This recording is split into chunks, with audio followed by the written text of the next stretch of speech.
Welcome, dear traveler through time, to ancient Greece, to a land of city-states competing for glory, to an age of bronze and blood, and to one society that stands apart from all others in the ancient world, Sparta.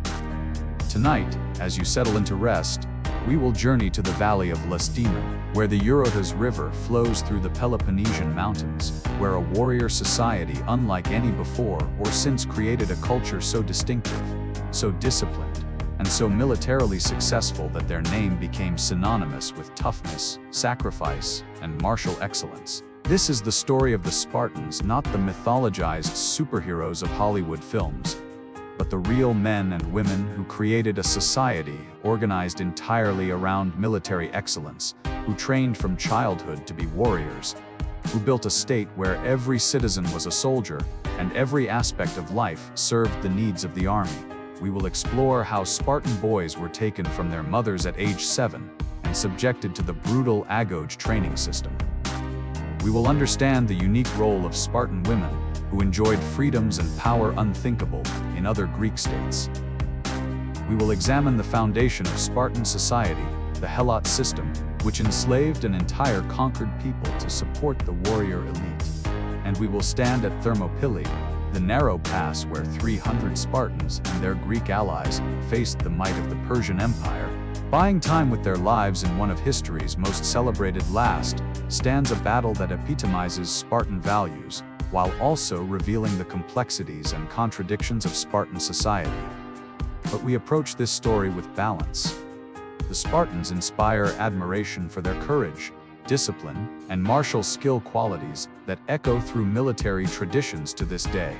Yet we must also acknowledge the brutal realities of Spartan life, the child soldiers subjected to harsh training, the women who died in childbirth without the medical care available elsewhere in Greece, and the Helots who lived in constant fear of state-sanctioned murder. The Spartans were not comic book heroes. They were real people who created a society with remarkable strengths and profound weaknesses, whose choices offer lessons both inspiring and cautionary, whose legacy challenges us to think about what we value in society: military strength or cultural achievement, discipline or freedom, equality among citizens or rights for all people. So breathe deeply, let your mind settle into the rhythms of ancient Sparta, and prepare to explore one of history's most fascinating societies, a warrior culture that dominated Greece for centuries, produced some of antiquity's greatest warriors, defended Greek freedom against Persian tyranny, yet ultimately declined not through military defeat, but through the internal contradictions of a society too rigid to adapt to changing times.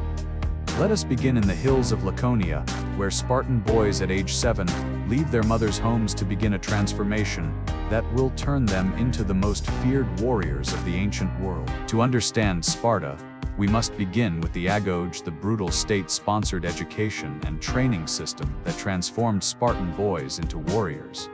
This was not optional schooling or military service. It was the defining experience of every Spartan male citizen's life, shaping body, mind, and character from age 7 to 30. The Agoge, pronounced Agoge, meaning raising or leading, was unique in the ancient world, a systematic, state-controlled program designed to produce soldiers of unmatched toughness, discipline, and loyalty to the state. The selection: birth and infancy. The Agoge began at birth. Spartan society practiced eugenics, the systematic selection of who would be allowed to live and reproduce. When a baby was born in Sparta, it was presented to the Gerousia Council of Elders. If the child appeared weak, malformed, or sickly, the elders could order it exposed, left to die on the slopes of Mount Taygetus.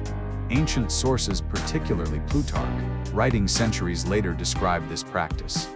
Modern scholars debate how frequently it actually occurred. Infanticide was practiced throughout ancient Greece.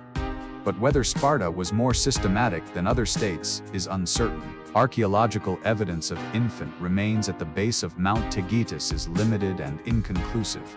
What is clear is that Spartan society valued physical strength and health from birth. The ideal Spartan was a strong warrior, and weakness was not tolerated. Boys who survived infancy lived with their families until age 7. During these early years, they were raised primarily by their mothers and nurses. Spartan mothers were expected to instill early discipline. Babies were not coddled, crying was discouraged, and physical toughness was encouraged from the earliest age. Plutarch reports that Spartan nurses were sought after by wealthy families throughout Greece because they raised children to be hardy, disciplined, and unafraid.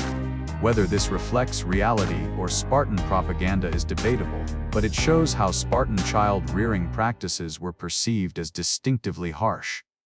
The separation age 7. At age 7, Spartan boys were taken from their families and placed in the Agoge, a communal barracks system where they would live, train, and learn until age 30. This separation was traumatic but absolute. The boy left his mother's home, his family life, and entered a world controlled entirely by the state and older warriors who served as instructors. The 7-year-old boy was assigned to an age-lie herd or pack, a group of boys of similar age who would train together. These groups created bonds of brotherhood that would last a lifetime. A Spartan man's closest relationships were often with the boys he trained with in the Agoge, not his family. The living conditions were deliberately harsh. Minimal clothing. Boys were given a single cloak. The famous Spartan red cloak came later, at maturity. They went barefoot year-round, even in winter. Insufficient food. Rations were deliberately kept below what was needed. Boys were expected to supplement their food by stealing, but if caught, they were severely punished, not for stealing but for being caught. This taught stealth, cunning, and resourcefulness. Hard beds. Boys slept on red mats. They gathered themselves from the Eurotas River. No soft bedding was allowed. Cold baths. Bathing in the cold river was required, toughening the boys against discomfort. Minimal shelter. Barracks provided basic protection but little comfort. The philosophy was simple: hardship breeds strength. By denying boys comfort, by exposing them to cold, hunger, and discomfort, the Agoge aimed to create warriors who could endure any battlefield condition. The training. Physical training dominated the Agoge curriculum. Combat training. Boys learned to fight with spears, swords, and shields from early age. The emphasis was on phalanx warfare, fighting in tight formation where individual heroics were less important than group cohesion and discipline. The phalanx was the dominant infantry formation of ancient Greece. Rows of heavily armored soldiers, hoplites, standing shoulder to shoulder, shields overlapping, spears projecting forward.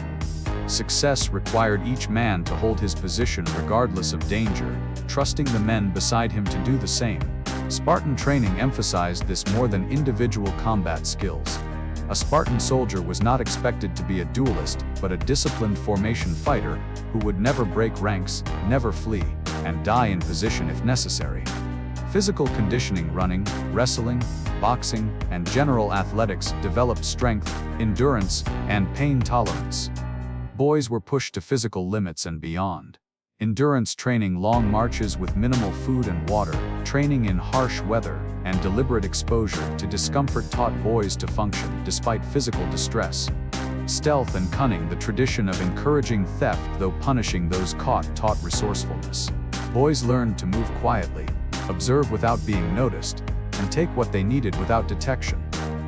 One famous story, possibly apocryphal, tells of a Spartan boy who stole a fox cub and hid it under his cloak. When questioned by his instructors, the boy stood at attention while the fox clawed and bit him, eventually gnawing into his abdomen. The boy died without crying out or revealing what he'd hidden, displaying the endurance Spartans prized. Whether this story is true or not, it illustrates Spartan values: endurance, self-control, and fear of shame greater than fear of death. The Krypteia, the secret police.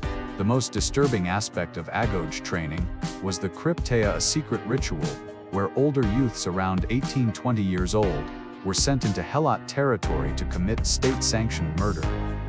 The Helots, whom we'll explore in detail later, were the conquered Messenian population, enslaved by Sparta. They vastly outnumbered Spartan citizens and were kept subjugated through systematic terror.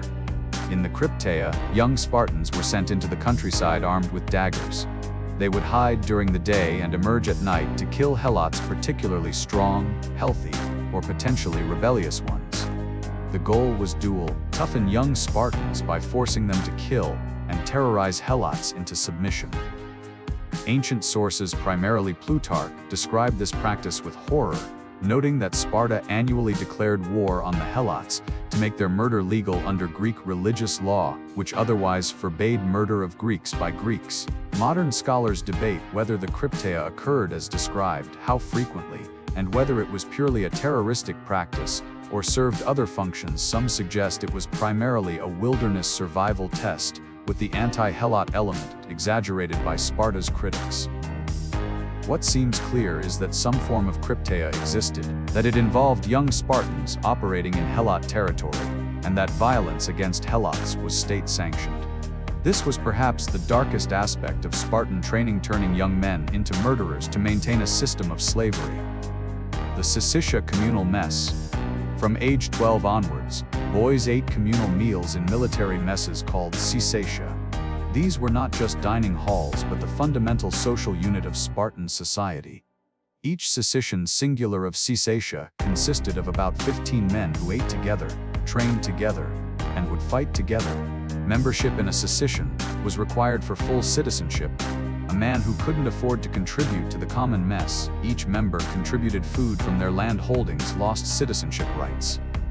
The food was deliberately simple.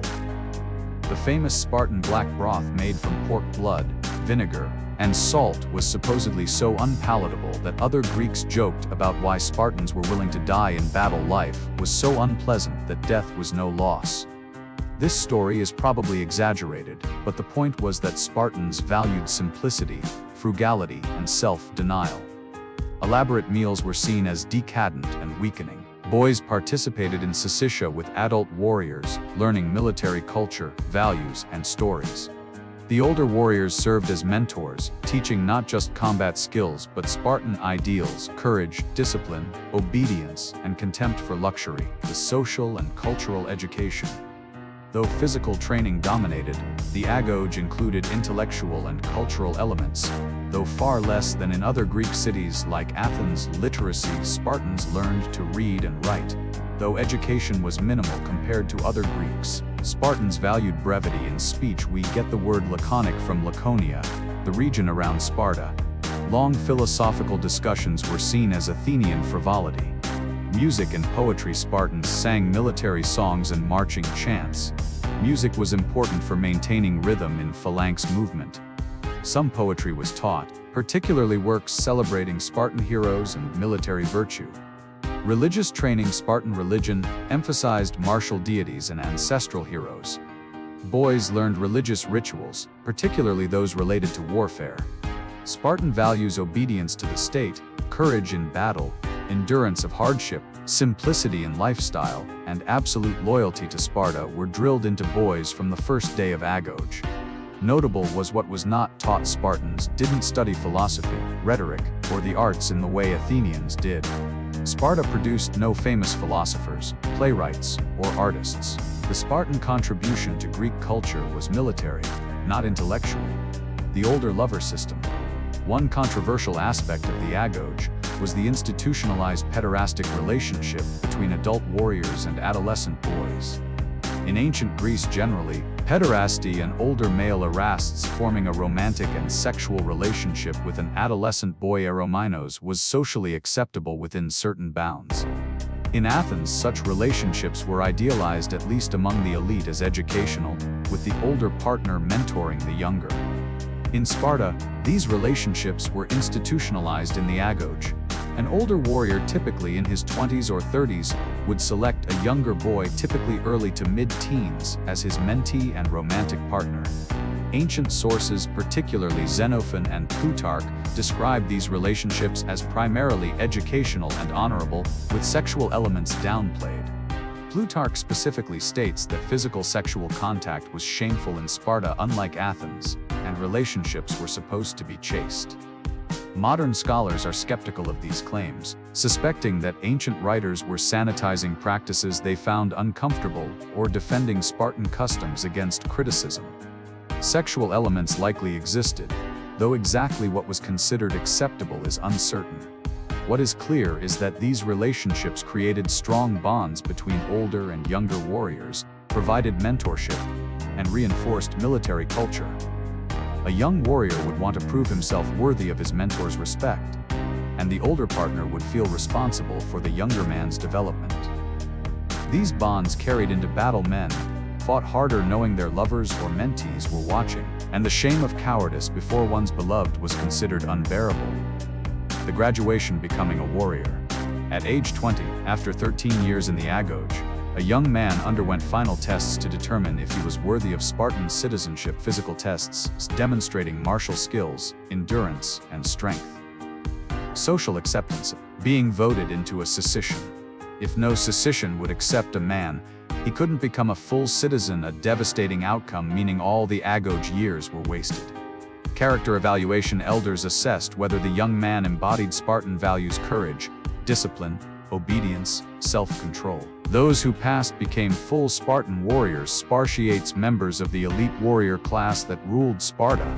They received land worked by Helots to support themselves, joined a society, and became active duty soldiers. But the Agoge wasn't over. Warriors continued living in barracks, eating at communal messes, and training daily until age 30. Only at 30 could a Spartan marry and establish a household, though he would still spend most of his time with his military unit rather than his family. Marriage even then didn't mean domestic life. Spartan warriors continued to eat dinner at the society, not at home. Family life was secondary to military brotherhood. The effects of the Agoge. The Agoge produced warriors with distinctive characteristics, positive effects from Sparta's perspective: exceptional physical conditioning and combat skills, unmatched discipline and unit cohesion, willingness to endure hardship without complaint, absolute loyalty to Sparta and fellow warriors, fearlessness in battle, or at least, ability to overcome fear. Negative effects: limited intellectual development compared to other Greeks. Emotional stunting from childhood trauma and separation from families. Brutalization from violence including the Krypteia. Inability to adapt to changing military tactics or political situations. A warrior class so specialized they could do little else but fight. The psychological impact of the Agoge cannot be overstated. Taking 7-year-olds from their mothers, subjecting them to years of hardship, hunger, and violence, and teaching them to value death in battle above all else created men who were formidable soldiers, but who had known little beyond war. Plutarch records that when Spartan warriors returned home after years of campaigning, they struggled to readjust. They knew military life, but were strangers to their own families. The Agoge had molded them into perfect warriors, but imperfect human beings. While Spartan men have dominated historical attention, Spartan women occupied a unique position in ancient Greece, enjoying freedoms, property rights, and social power that women in Athens or other Greek cities could barely imagine. Understanding Spartan women is essential to understanding Spartan society. The system that made Spartan men into warriors required Spartan women to manage land, raise future generations, and maintain society while men lived in barracks and fought wars. The physical training of girls. Unlike other Greek cities where respectable women were largely confined to domestic spaces, Spartan girls received physical training, similar though not identical to boys. Girls exercised publicly, running, wrestling, throwing the discus and javelin, and engaging in athletic competitions. This was shocking to other Greeks, who believed women should be modest, sedentary, and confined to the household. Spartan girls exercised nude or in short tunics that exposed their thighs, called phanomrides, thigh showers. This was scandalous to other Greeks, who mocked Spartan women as immodest. The Spartan rationale was practical: strong women bear healthy children. Sparta needed future warriors, and strong mothers were more likely to survive childbirth and produce vigorous sons.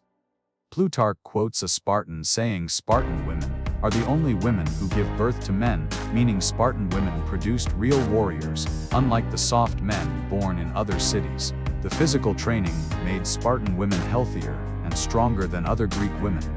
Archaeological evidence suggests they had better nutrition and suffered fewer health problems than women in other cities. Education. Spartan girls received more education than most Greek women. Literacy. They learned to read and write, though like Spartan men, their education was less extensive than wealthy Athenian girls might receive. Music and dance, choral singing and ritual dances were important in Spartan religion and culture. Girls participated in religious festivals and ceremonies. Spartan values: girls were taught the same values as boys: courage, discipline, loyalty to Sparta, and pride in Spartan military prowess. However, girls were not sent to the Agoge. They remained with their families, though they trained publicly and participated in communal activities.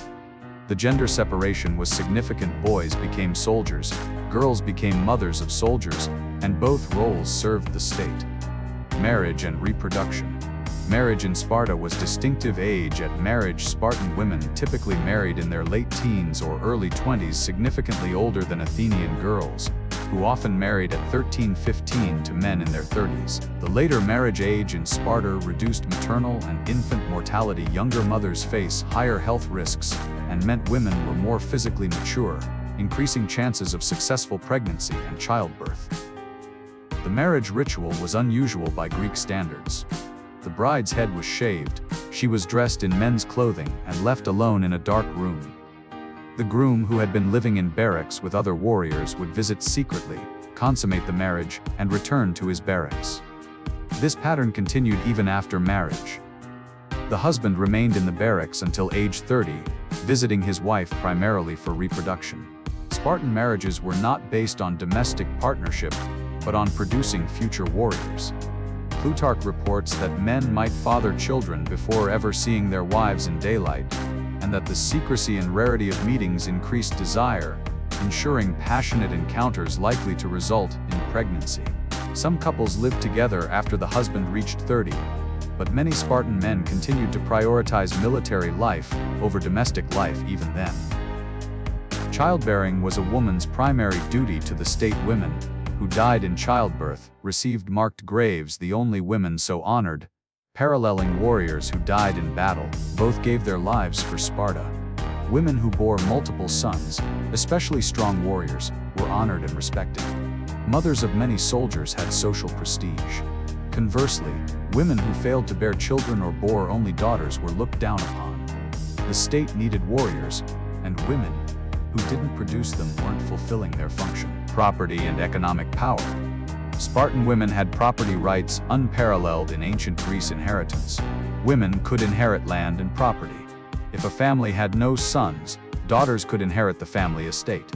Land ownership. By the Hellenistic period, after the classical era, women owned approximately 40% of land in Sparta, a staggering percentage in a society where land ownership determined political power.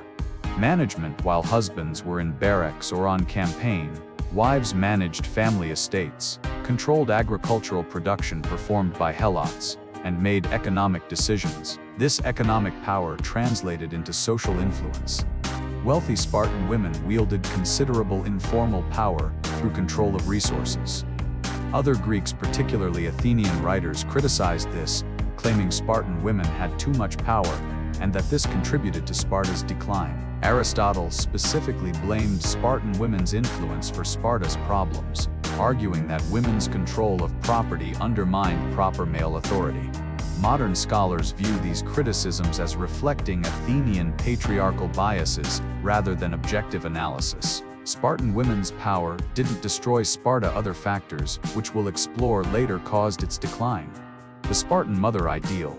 Spartan women were expected to exemplify martial virtue, sending their sons to war and accepting their deaths with stoic pride. The famous saying, "A Spartan mother handing her son his shield before battle would say, 'Come back with this,' or on it," meaning, return victorious carrying your shield, or dead carried on your shield, but never in defeat having thrown away your shield to run faster. Stories of Spartan mothers recorded by Plutarch and others celebrate women who showed no grief at sons' deaths in battle, or who killed sons who returned home as cowards. One story tells of a Spartan mother who, hearing that all 5 of her sons died in battle, said, "Miserable slave. Did I ask that? I asked whether we were victorious." When told Sparta won, she replied, "Then I am happy," and went to give thanks at the temple. Another tells of a mother who killed her son when he returned from battle as the sole survivor, assuming he had fled. When she learned he had actually fought bravely, but his entire unit was killed, she mourned her mistake but was praised for her Spartan spirit. These stories are probably propaganda, rather than actual events. They're too perfectly illustrative of Spartan values to be coincidental. But they show the ideal Spartan mothers should value military honor above their children's lives. The reality was undoubtedly more complex. Real mothers grieved for dead sons, regardless of their training. But publicly, Spartan women were expected to display this harsh acceptance of war's costs. Sexual freedom and expectations.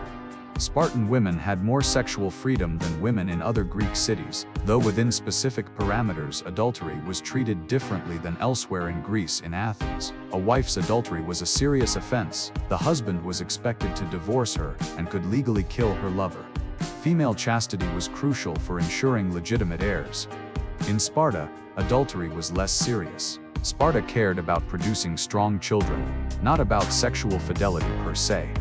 Plutarch describes practices where older men might encourage their young wives to have relations with younger, stronger men to produce vigorous offspring. The husband's pride wasn't wounded because the goal was eugenics, not sexual possessiveness. Similarly, if a man's wife was barren, he might arrange for her to conceive with another man, ensuring she bore children even if not his biological offspring. These practices seem strange to us, and seemed strange to other Greeks. But they fit Spartan priorities. The state needed warriors, and how they were conceived was less important than that they were strong and healthy. Homosexual relationships among women are less well documented than among men. Some evidence suggests female same-sex relationships existed in Sparta, as they did elsewhere in Greece. Plutarch mentions the poet Alcman writing love poetry that may have been for female audiences, possibly in a same-sex context. Spartan women's relative freedom, their communal activities, and their physical training together would have created opportunities for such relationships. However, sources are limited and often written by men focusing on male activities, so women's relationships are less visible in the historical record. Spartan women in war. While Spartan women didn't fight in battle, unlike some later myths suggest, they were expected to support warfare, managing during wars. When men campaigned, women ran estates, organized Helot labor, and maintained society. Defending the city during the Hellenistic period, when Sparta was under threat and male warriors were away, women reportedly helped defend the city walls and participated in home defense. Plutarch describes Spartan women during a crisis, arming themselves and declaring they would fight rather than see Sparta defeated. Behavior he presents as admirable Spartan spirit.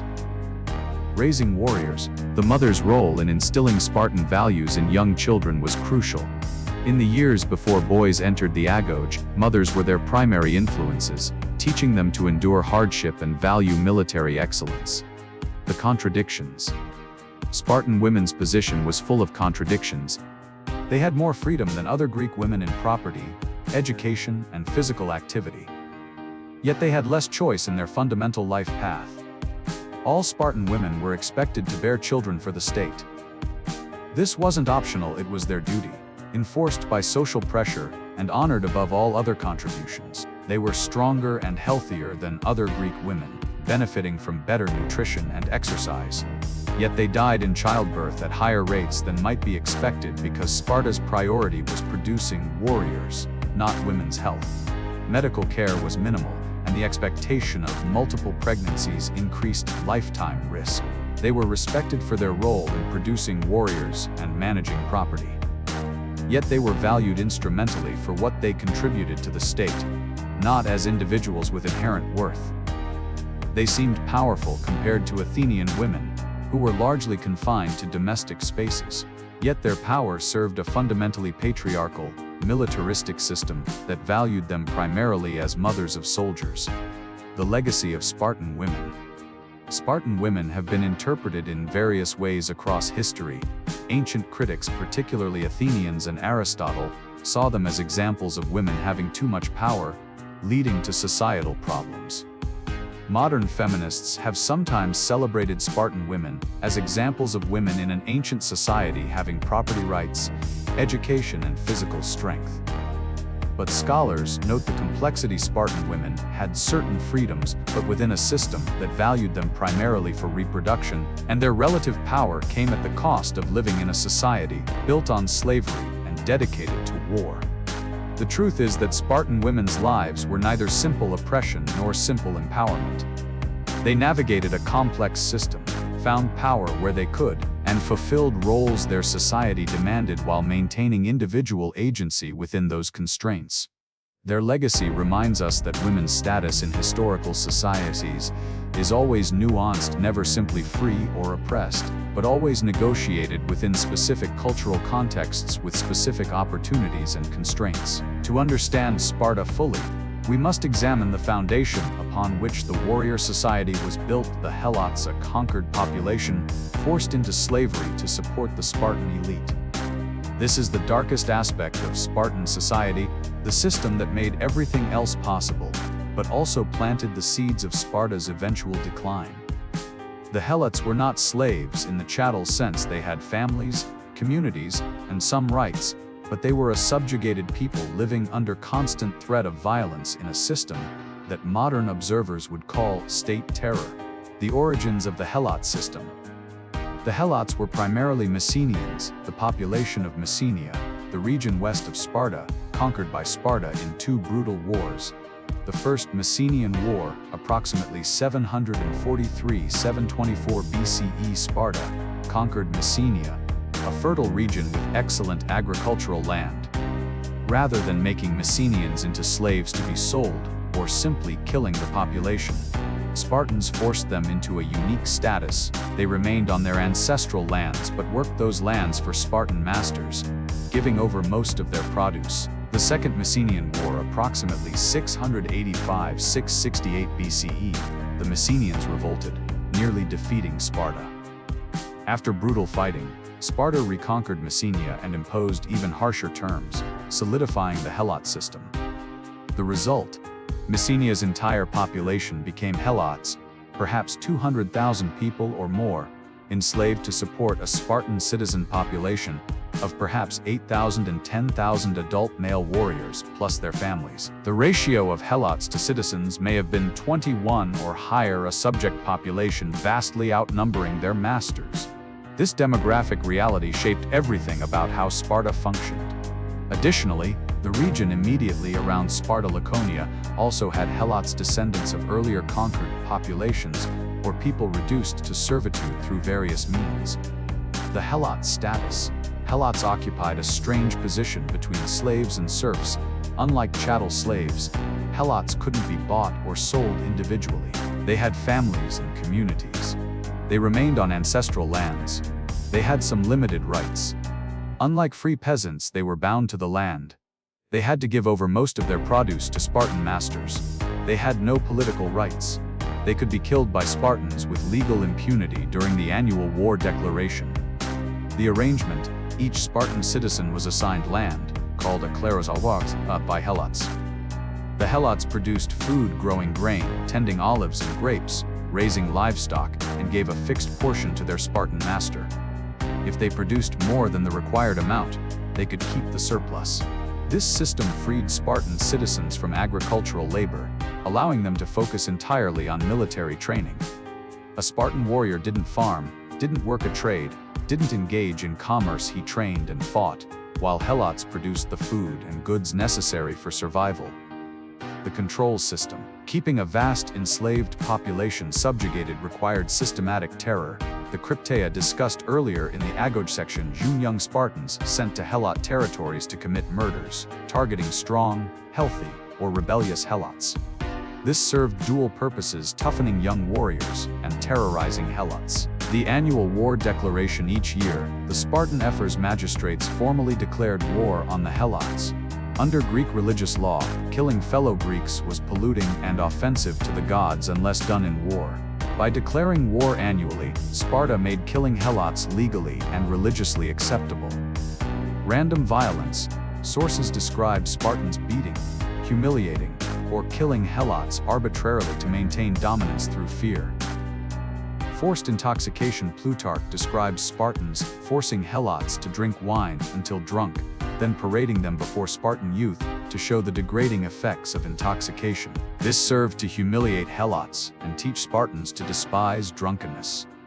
Required humiliation Helots were reportedly forced to wear dog skin caps and distinctive clothing, marking their status. They could be beaten if they didn't show proper deference to Spartans.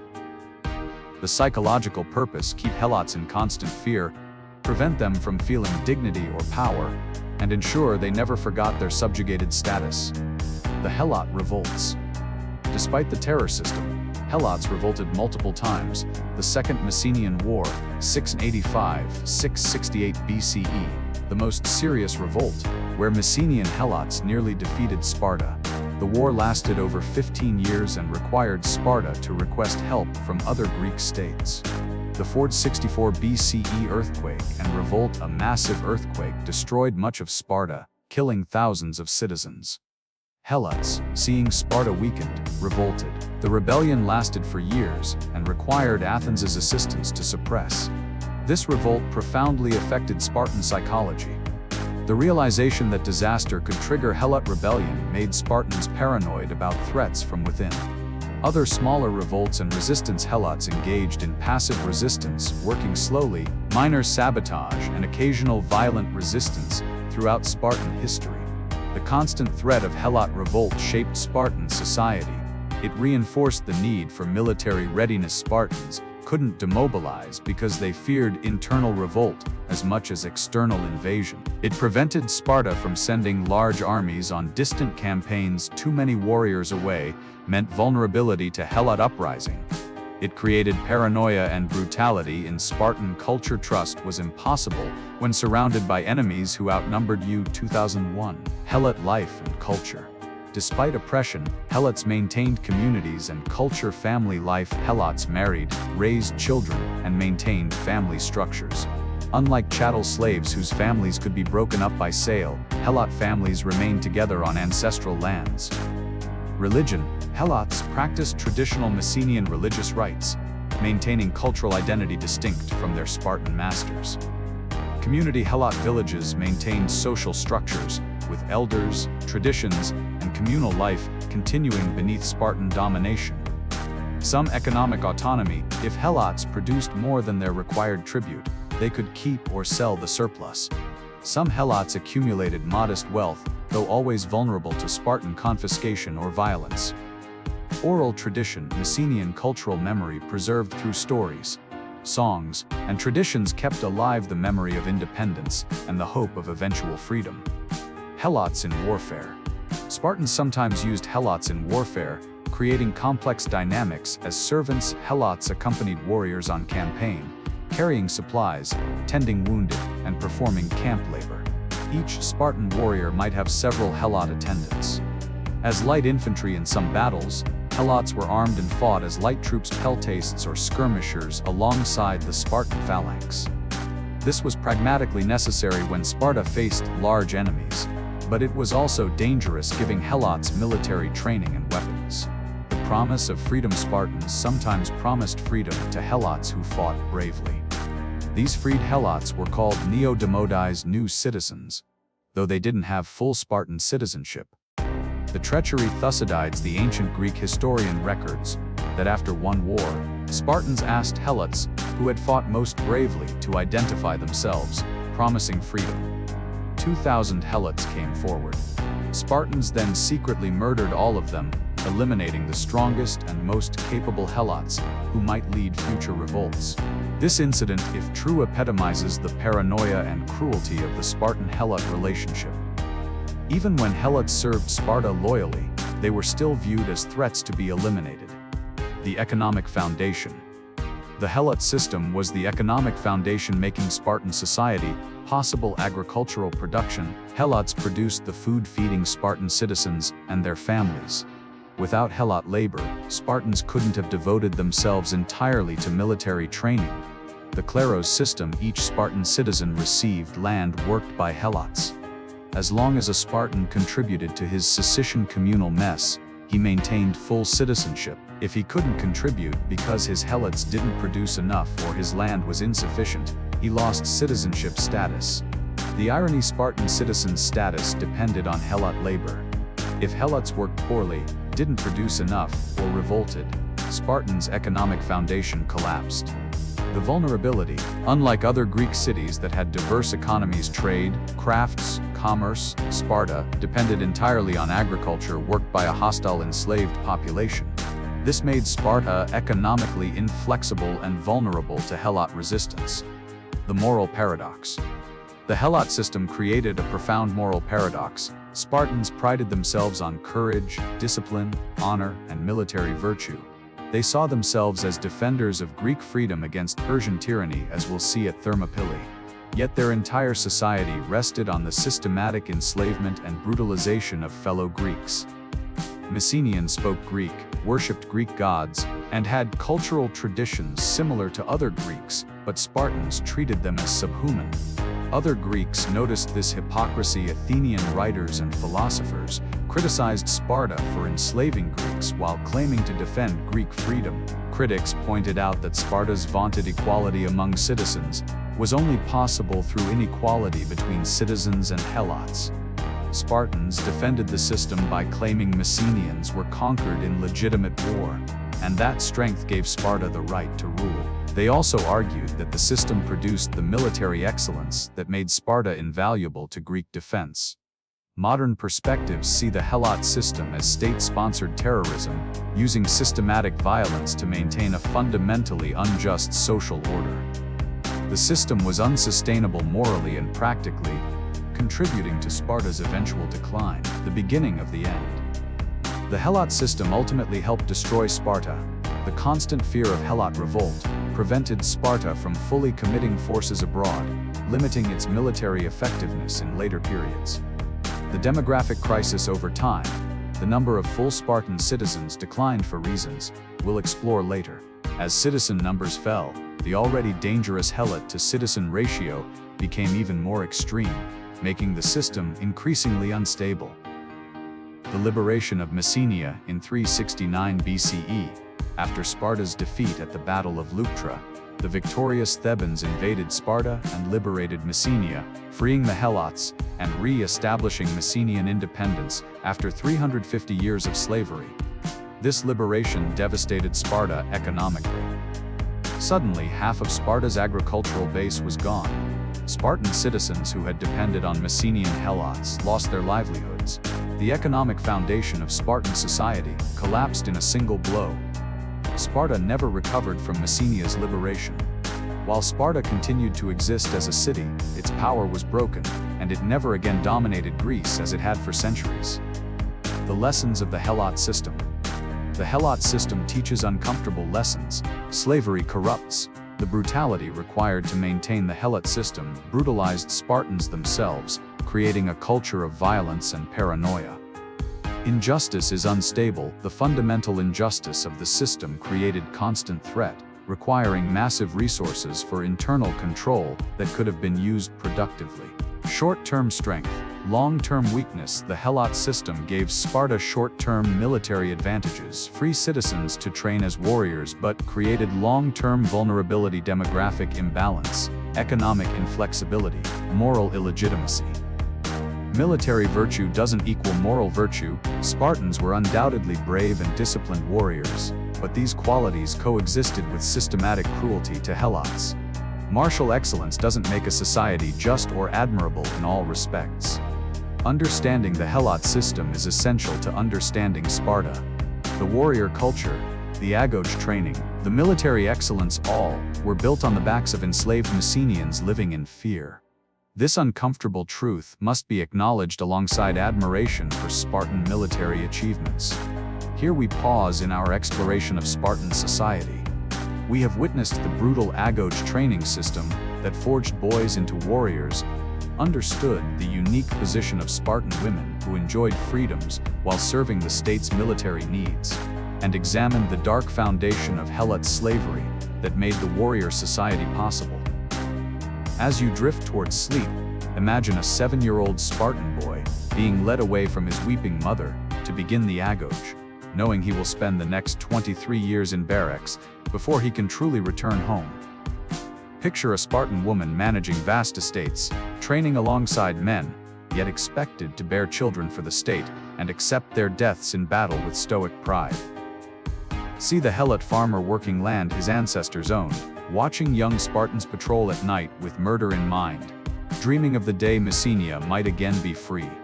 Sparta was a society of profound contradictions, courage and cruelty, discipline and oppression, equality among citizens built on extreme inequality with non-citizens. It produced some of history's greatest warriors, but failed to produce philosophers, artists, or lasting cultural achievements beyond the military sphere. When we continue, we will see Spartan warriors in their greatest moment, standing at Thermopylae against the might of Persia, embodying the courage and sacrifice that made them legendary. We will examine Sparta's rise to dominance in Greece and the factors that led to its eventual decline.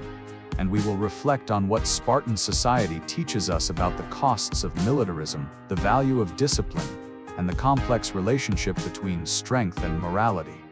But for now, rest. The Eurotas River flows through Laconia as it has for millennia. Spartan ruins stand silent beneath Greek skies, and the memory of warriors who valued honor above life echoes across the centuries. In August of 480 BCE, at a narrow coastal pass called Thermopylae Hot Gates, named for nearby thermal springs, 300 Spartan warriors and several thousand Greek allies stood against the largest army the ancient world had ever seen. The invasion force of the Persian Empire, led by King Xerxes. For 3 days, they held the pass. Then, betrayed and outflanked, the Spartans and their allies faced annihilation. Most Greeks retreated, but the 300 Spartans, bound by law and honor, remained. They fought to the last man, buying precious time for Greece, and creating a legend that has echoed through 25 centuries. This is the story of that battle, not the mythologized Hollywood version, but the historical reality, as preserved by the ancient Greek historian Herodotus, who wrote just decades after the events and interviewed survivors and eyewitnesses. The Persian invasion. To understand Thermopylae, we must understand why Persia invaded Greece. The Persian Empire, by 480 BCE, was the superpower of the ancient world. Under Cyrus the Great and his successors, Persia had conquered a vast territory stretching from India to Egypt, from Central Asia to the Aegean coast. The empire controlled millions of subjects, possessed seemingly limitless resources, and commanded armies that dwarfed anything the Greek city-states could field. Greece, by contrast, was a fragmented collection of city-states: Athens, Sparta, Corinth, Thebes, and hundreds of smaller polis constantly feuding with each other, fiercely independent and collectively far weaker than Persia. The conflict began with the Ionian Revolt 499–494 BCE. Greek cities on the Ionian coast, western Turkey, then under Persian rule, revolted against Persian control. Athens and Eretria sent help to the rebels. The revolt failed, and the Persian king Darius I decided to punish the Greek mainland cities that had interfered. In 490 BCE, Darius sent an expedition to Greece. The Persians destroyed Eretria and then landed at Marathon, about 26 miles from Athens. In the famous Battle of Marathon, the Athenians, with a small Plataean contingent, defeated the Persians, a shocking upset that proved Greek heavy infantry could defeat Persian forces. But the Persian threat wasn't ended, it was merely delayed. Darius died in 486 BCE, and his son Xerxes inherited both the throne and the determination to conquer Greece. Xerxes spent 4 years preparing an invasion on an unprecedented scale. Ancient sources, particularly Herodotus, report massive numbers, over 1 million soldiers, thousands of ships. Modern scholars consider these numbers exaggerated logistical impossibility given ancient supply systems, but the force was undoubtedly enormous by ancient standards, perhaps 100,000, 200,000 soldiers, and 600–1,200 ships. The invasion route: Xerxes would march along the northern Aegean coast, cross the Hellespont, the strait between Asia and Europe, modern Dardanelles, on a pontoon bridge, and advance south through Thrace and Macedonia into Greece. A fleet would shadow the army along the coast, providing supplies and protecting the army's flank. The Greek response. News of the Persian preparations terrified most Greeks. Many cities considered surrender or submission.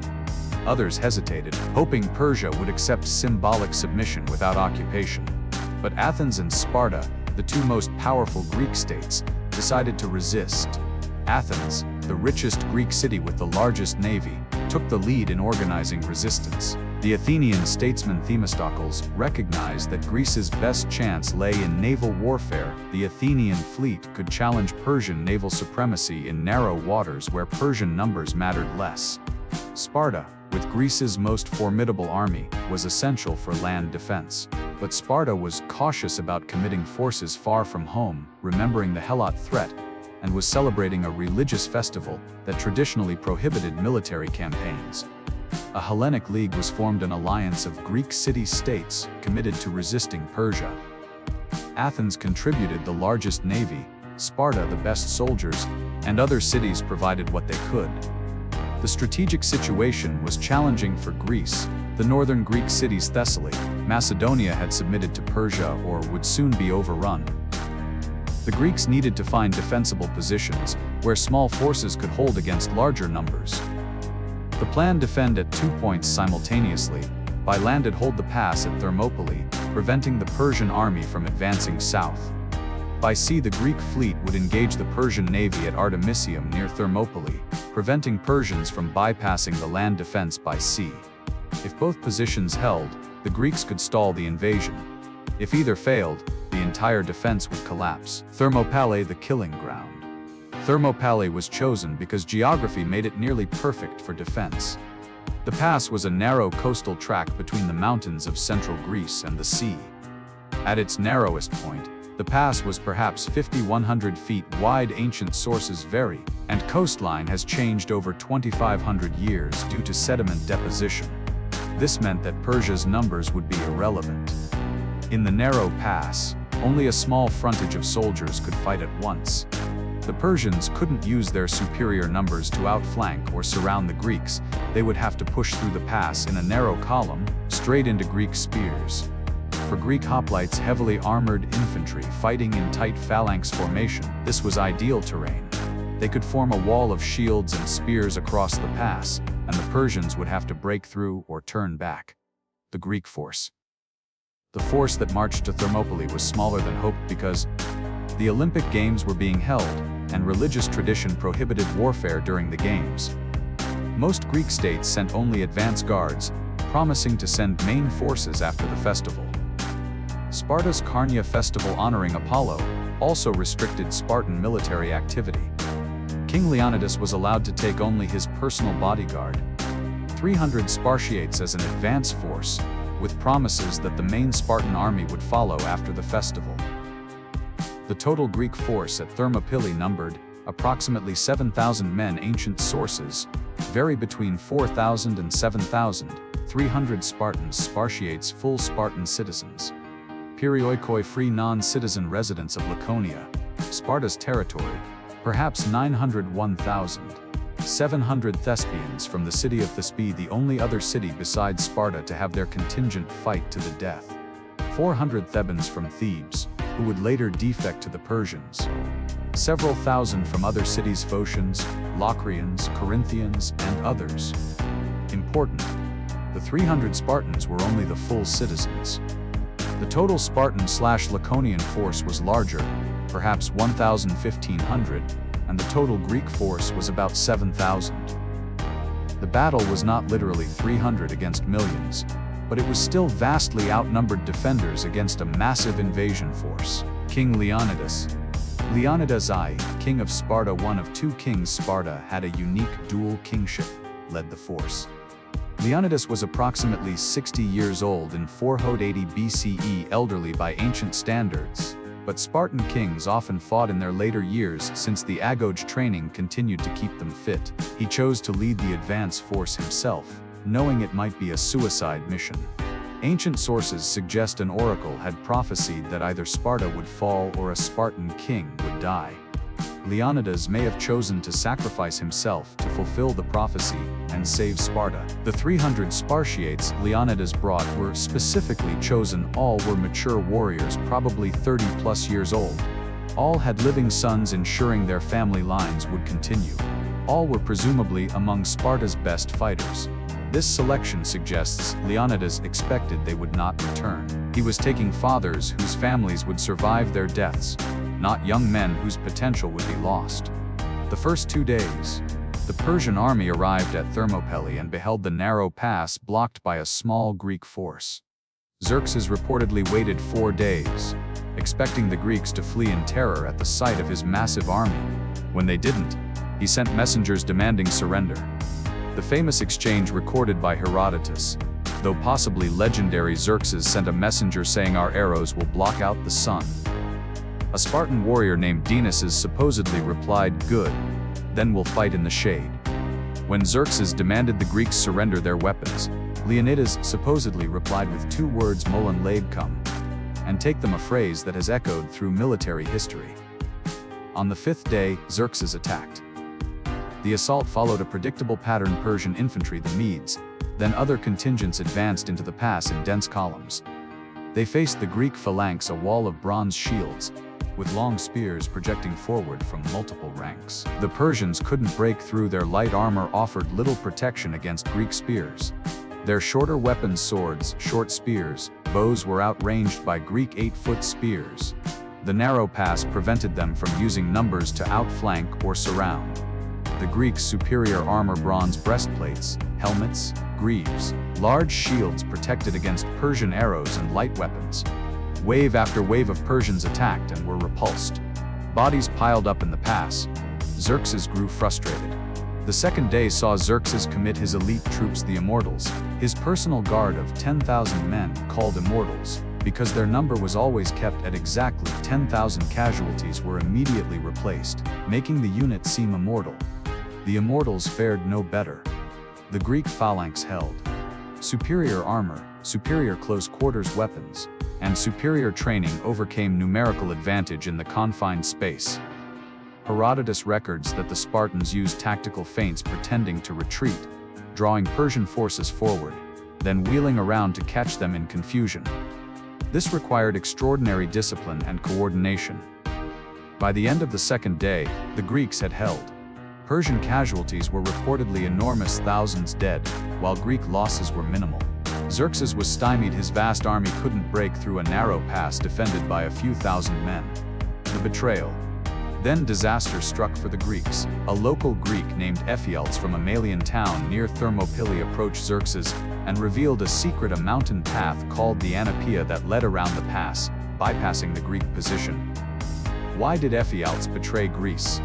Ancient sources suggest greed. Xerxes offered a reward. Modern scholars note that many Greeks in the path of invasion chose collaboration over resistance, and Ephors may have thought Persian victory was inevitable. Xerxes immediately sent forces, the Immortals, led by a general named Hydarnes, along the mountain path under cover of night. The Greeks had stationed 1,000 Phocian soldiers to guard the path, but the Phocians were surprised and overwhelmed. Some sources say they retreated to defend their own city, rather than alerting the Greeks in the pass. By dawn of the third day, Leonidas received word that Persian forces were descending the mountain path behind him. The Greeks were about to be surrounded. The last stand. Leonidas faced a terrible choice: retreat, save most of the army, abandon the position, allow Persians to advance south into Greece. Stand, fight to the death, buy time for other Greek forces to evacuate and regroup, but lose everyone who stays. Leonidas made a decision that has defined his legacy. He dismissed most of the allied forces, sending them south to fight another day. But he and the 300 Spartans would stay. Spartan law forbade retreat. From battle to retreat was dishonor worse than death. A Spartan returned victorious or dead, never defeated.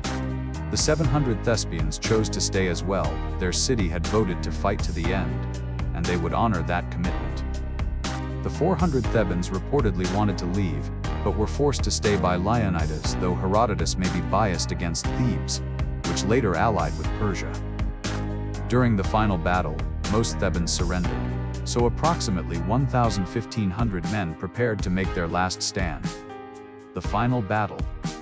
The morning of the third day, the remaining Greeks advanced from the narrow pass into a wider area, choosing to fight in more open ground where they could engage more Persians. This was a death wish made tactical. They knew they would die, but they would kill as many Persians as possible in the process. The fighting was ferocious. The Greeks fought with desperate fury, knowing this was their end. When spears broke, they fought with swords. When swords broke or were lost, they fought with daggers and even fists and teeth. Leonidas fell early in the battle. His body became a focus point. The Persians wanted to capture or desecrate it. The Greeks fought to protect it. The battle raged over Leonidas's corpse. Herodotus reports that 2 of Xerxes's brothers died in this fighting, and many other Persian nobles fell. The Greeks were slowly overwhelmed. The Persian forces from the mountain path arrived, surrounding the Greeks completely. Vastly outnumbered and exhausted, the Greeks were pushed back to a small hill. Persian archers, no longer risking hitting their own men in close combat, stood back and fired volleys of arrows into the remaining Greeks. The Spartans and Thespians made their final stand on a small hillock, forming a tight circle, shields raised, fighting until the last man fell. When it was over, all 300 Spartans were dead, all 700 Thespians were dead, and thousands of Persians had fallen. The aftermath. Xerxes, enraged by the resistance and by losses including his own brothers, ordered Leonidas's body found, decapitated, and crucified, a dishonor that violated Greek norms. The dead, especially the heroic dead, were treated with respect. But the delay at Thermopylae had strategic consequences. The 3 days of fighting plus the initial 4 days of Xerxes' waiting gave Athens time to evacuate its population to nearby islands and the Peloponnese. When Persians reached Athens, they found a largely empty city which they burned. The Greek fleet, fighting at Artemisium during the same days as Thermopylae, had engaged the Persian navy to a standstill. When Thermopylae fell, the Greek fleet retreated south, but they had bought time. Within weeks, the decisive naval battle of Salamis saw the Greek fleet, primarily Athenian ships, defeat the Persian navy in the narrow straits near Athens. Xerxes, having lost naval supremacy, and with winter approaching, withdrew most of his forces to Asia, leaving an army in Greece under his general Mardonius. In 479 BCE, at the Battle of Plataea, the Spartan army, which had finally arrived in full force, led Greek forces to victory over Mardonius's army, effectively ending the Persian invasion. The legacy of Thermopylae. The battle became legendary even in antiquity. The epitaph for the Spartans, composed by the poet Simonides, was inscribed at the site. Stranger, tell the Spartans that we lie here, obedient to their laws. This simple phrase captured the essence of Spartan values: obedience, duty, sacrifice. For Sparta, Thermopylae became the defining moment, proof that Spartan training, discipline, and courage produced warriors who would literally die rather than retreat. For Greece, the battle became a symbol of free men defending their homeland against tyranny. The Spartans had bought time with their lives, allowing Greece to ultimately defeat Persia. For Western civilization, Thermopylae became a foundational story, proof that courage, discipline, and sacrifice can achieve victory even in the face of overwhelming odds. The historical reality versus the legend. We must distinguish historical reality from later legend. The reality: approximately 7,000 Greeks fought, not just 300. The Thespians fought to the death alongside the Spartans and deserve equal honor. The battle was a tactical defeat. The pass was lost. The strategic value was buying time, not military victory. Spartans fought brilliantly, but weren't superhuman. They used excellent tactics, terrain, and equipment. The legend amplified over centuries. The 300 Spartans become the whole story, erasing the Thespians and other Greeks. The Spartans become superhuman warriors, defeating tens of thousands. The battle becomes a simple story of good versus evil, freedom versus tyranny. Military details are simplified or romanticized. Modern adaptations, films, books, comics have further mythologized Thermopylae. The graphic novel and film, 300 2006, presented a highly stylized, fantastical version, entertaining but historically inaccurate in many details. Persian forces depicted as monsters, Spartan equipment wrong, political context simplified. But the core truth remains: a small force of Greeks, led by 300 Spartans, held a narrow pass against a vast Persian army for 3 days, fought to the death when outflanked, and bought precious time that contributed to Greek victory in the war. That achievement, even understood in historical rather than mythological terms, is genuinely remarkable and worthy of remembrance. To understand how the Spartans achieved their military dominance, we must examine the Greek phalanx formation and how Spartan training perfected it. The phalanx wasn't a Spartan invention, it was the standard Greek infantry formation. But Spartans mastered it to a degree unmatched by other cities, turning a common tactic into an overwhelming advantage: the hoplite. The basic unit of the phalanx was the hoplite, a heavily armored infantry soldier. The name comes from the hoplon or aspes, the large, round shield that defined the hoplite. The shield was approximately 3 feet in diameter, made of wood covered with bronze facing, and had a double grip, one for the forearm, one for the hand. Armor for a typical hoplite included helmet bronze, covering most of the head, with openings for eyes and mouth. The Corinthian helmet covering face with T-shaped opening was iconic but restricted vision and hearing. Spartans often wore a distinctive crested helmet, breastplate, thorax, bronze cuirass protecting chest and back, or a composite corselet of linen and bronze. Greaves, bronze shin guards. The shield hoplon/aspes, the most important piece, protecting the left side of the body. Weapons: spear dory, the primary weapon, approximately 7-9 feet long, with a bronze spearhead on one end and a bronze spike soroder on the butt end. Short sword xiphos, a backup weapon for close combat when spears broke or were lost. This equipment was expensive bronze armor, quality weapons, and the time to train required wealth. Hoplites were typically property-owning citizens who could afford the equipment. The poor couldn't serve as hoplites, they might row ships or serve as lightly armed troops. In Sparta, since Spartiates didn't work, Helots supported them. All adult male citizens were hoplites, creating an army where every citizen was a fully equipped, professionally trained heavy infantryman. The phalanx formation. The phalanx was a rectangular formation of hoplites, standing in tight ranks and files. Formation depth, typically 8-12 ranks, deep rows of soldiers from front to back. Spartans sometimes used deeper formations up to 12 or more ranks for extra pushing power and morale. File width. The formation would be as wide as necessary given the number of soldiers and terrain. At Thermopylae, the narrow pass allowed only a small frontage. Spacing: soldiers stood very close together, about 3 feet apart in normal order, or even closer shield to shield in combat. Each soldier's shield overlapped with his neighbor's to the left, creating a continuous shield wall. This spacing was crucial. The formation's strength came from cohesion. A solid, unbroken line of shields and spears was nearly unstoppable by ancient infantry. How it fought. The phalanx advanced toward the enemy in tight formation. The approach. The phalanx would march toward the enemy singing paeans, battle hymns, maintaining formation. Discipline and cohesion were essential. Stragglers or gaps weakened the formation. The paean Spartans were famous for their battle songs. Plutarch describes Spartans advancing to the sound of flutes alloy, moving in step to maintain formation. This was practical, keeping ranks aligned, and psychological. The disciplined advance of singing warriors was terrifying to enemies. Contact: when the phalanxes met, the front rank thrust spears at the enemy. The rear ranks pressed forward, pushing the front ranks ahead. The result was a shoving match. Athismos, the push, where formations pushed against each other like rugby scrums. Soldiers in front fought with spears while being pushed forward by the weight of ranks behind. The formation that broke or retreated first usually suffered catastrophic casualties as the victors pursued.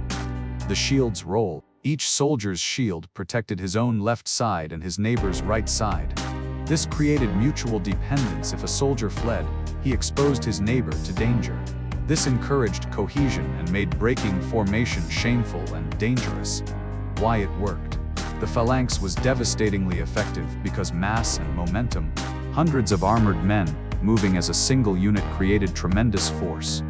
When two phalanxes collided, it was a test of physical and psychological endurance. Mutual protection. The overlapping shields created continuous armor. Arrows and light javelins couldn't easily penetrate. Reach. The long spears outranged most weapons. Enemies with swords or shorter spears couldn't get close enough to strike without being skewered. Psychological impact. The sight of a disciplined phalanx advancing in perfect formation, singing war songs, shields locked together, was terrifying. Many enemies broke before contact. Weaknesses. The phalanx had vulnerabilities flanks and rear. The formation was strong from the front but vulnerable from sides and rear. If enemies got around the flanks or behind the phalanx, it could collapse. Terrain. The phalanx required relatively flat, open ground.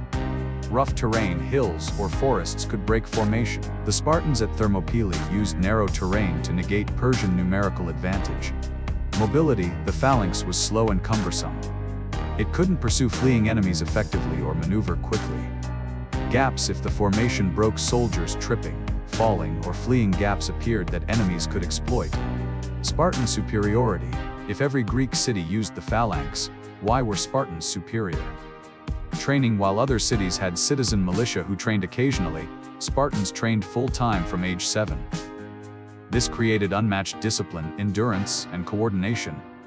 Cohesion. Spartan phalanxes maintained formation better than others. They could perform complex maneuvers, feigned retreats, wheeling movements that required discipline other cities couldn't match.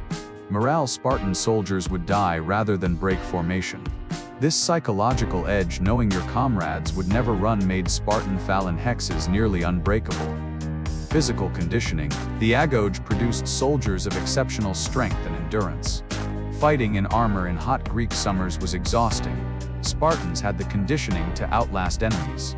Unit cohesion. Spartans fought alongside men they'd trained with for decades. The bonds formed in the Agoge created unit cohesion unmatched by cities where soldiers might barely know their neighbors in the phalanx.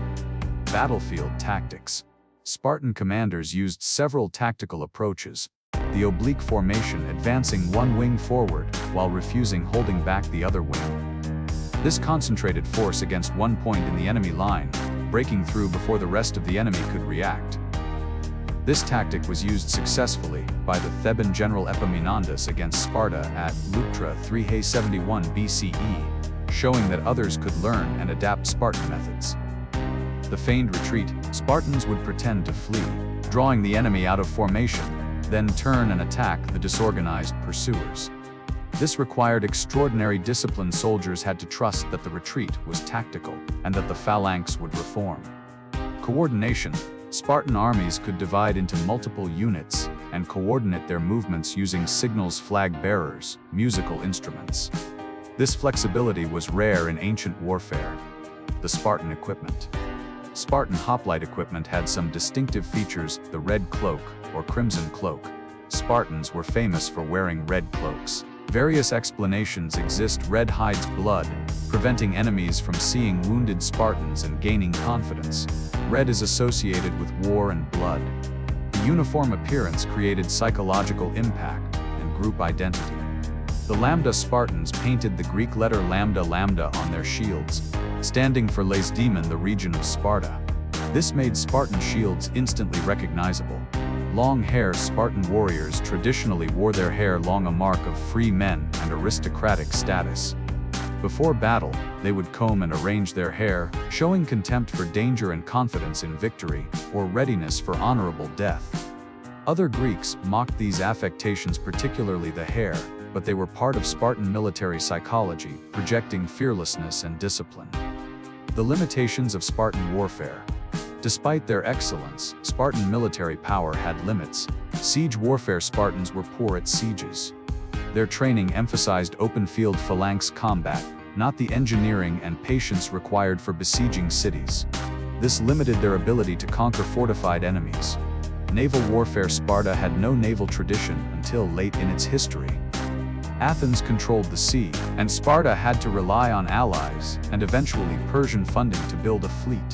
Rapid deployment. Spartan religion and Helot control limited how quickly and how far Sparta could deploy armies.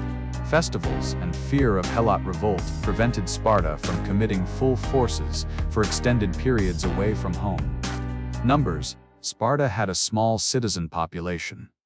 While each Spartan warrior was individually superior, there were only so many of them. Losses in battle couldn't easily be replaced. Each Spartiate killed was a permanent loss to military strength. Adaptability. Spartan training emphasized discipline and conformity, not innovation. When warfare evolved, lighter troops, cavalry, new tactics, Sparta was slow to adapt. The decline of Spartan military dominance. Spartan military supremacy eventually ended the Battle of Leuctra 371 BCE. The Theban general Epaminondas used innovative tactics, concentrated force on one wing, deeper phalanx to defeat the Spartan army. This shattered the myth of Spartan invincibility. Manpower declined. The number of Spartiates declined over time from perhaps 8,000–10,000 adult males in the 5th century BCE to only 1,000 and 2,000 by the 4th century. With fewer warriors, Sparta couldn't sustain military dominance. Changing warfare evolved lighter troops. Combined arms, cavalry became more important. The heavy infantry phalanx became less dominant, and Sparta's specialized heavy infantry tradition became less relevant.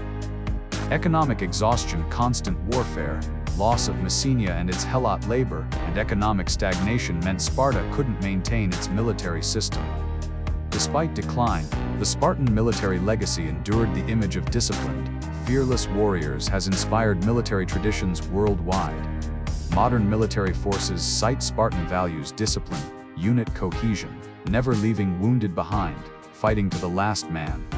The term Spartan has entered language, meaning austere, disciplined, militaristic, a testament to their enduring cultural impact. To understand Sparta fully, we must examine its political structure and social organization, a unique system that ancient Greeks found both admirable and disturbing.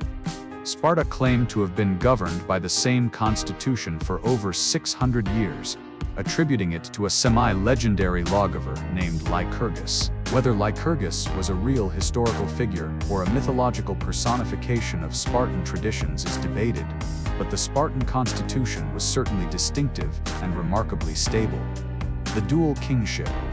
Unlike most Greek cities which were governed by assemblies, tyrants, or oligarchies, Sparta had two kings simultaneously from two different royal families.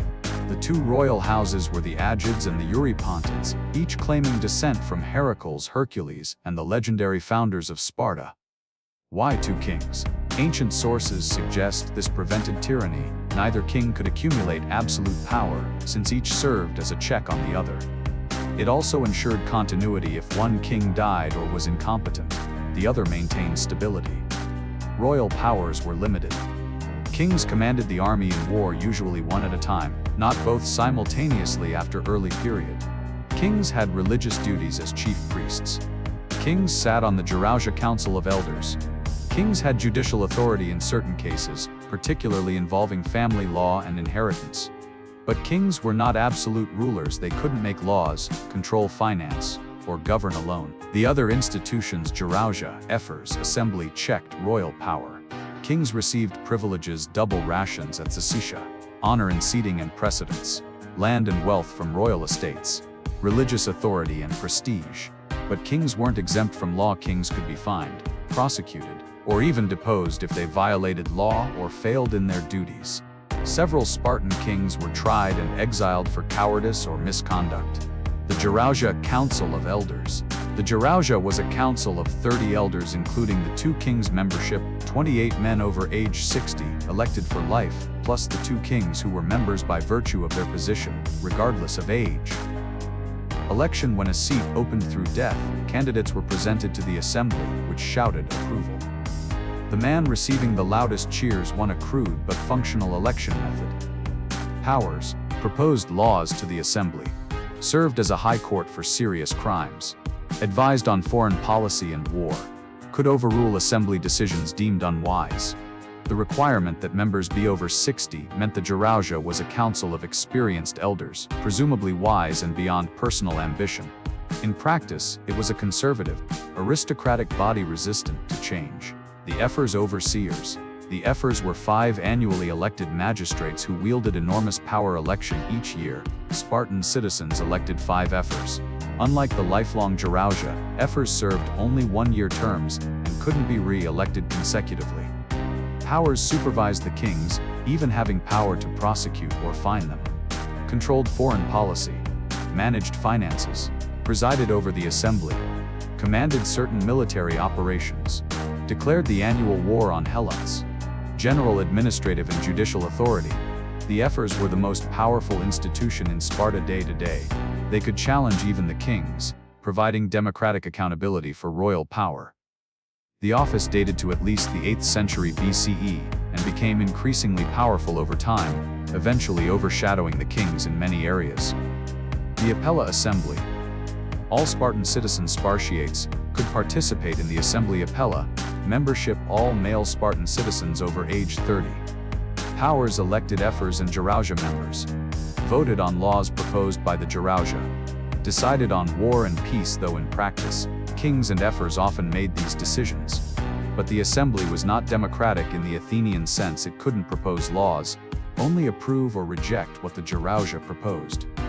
It didn't debate. Citizens voted by shouting, and magistrates decided which side shouted louder, similar to Gerousia elections. The Gerousia could overrule assembly decisions deemed foolish. The assembly was more a ratification body than a true decision-making institution. It gave citizens voice, but actual power rested with the Gerousia and Ephors. The mixed constitution. Ancient political theorists admired Sparta for having a mixed constitution combining elements of monarchy, the two kings; oligarchy, the Gerousia of wealthy, aristocratic elders; democracy, the assembly of all citizens. Theorists like Polybius argued this balance prevented the typical cycle of constitutions: monarchy degenerating into tyranny, overthrown by oligarchy, which becomes corrupt and is overthrown by democracy, which degenerates into mob rule, leading back to monarchy.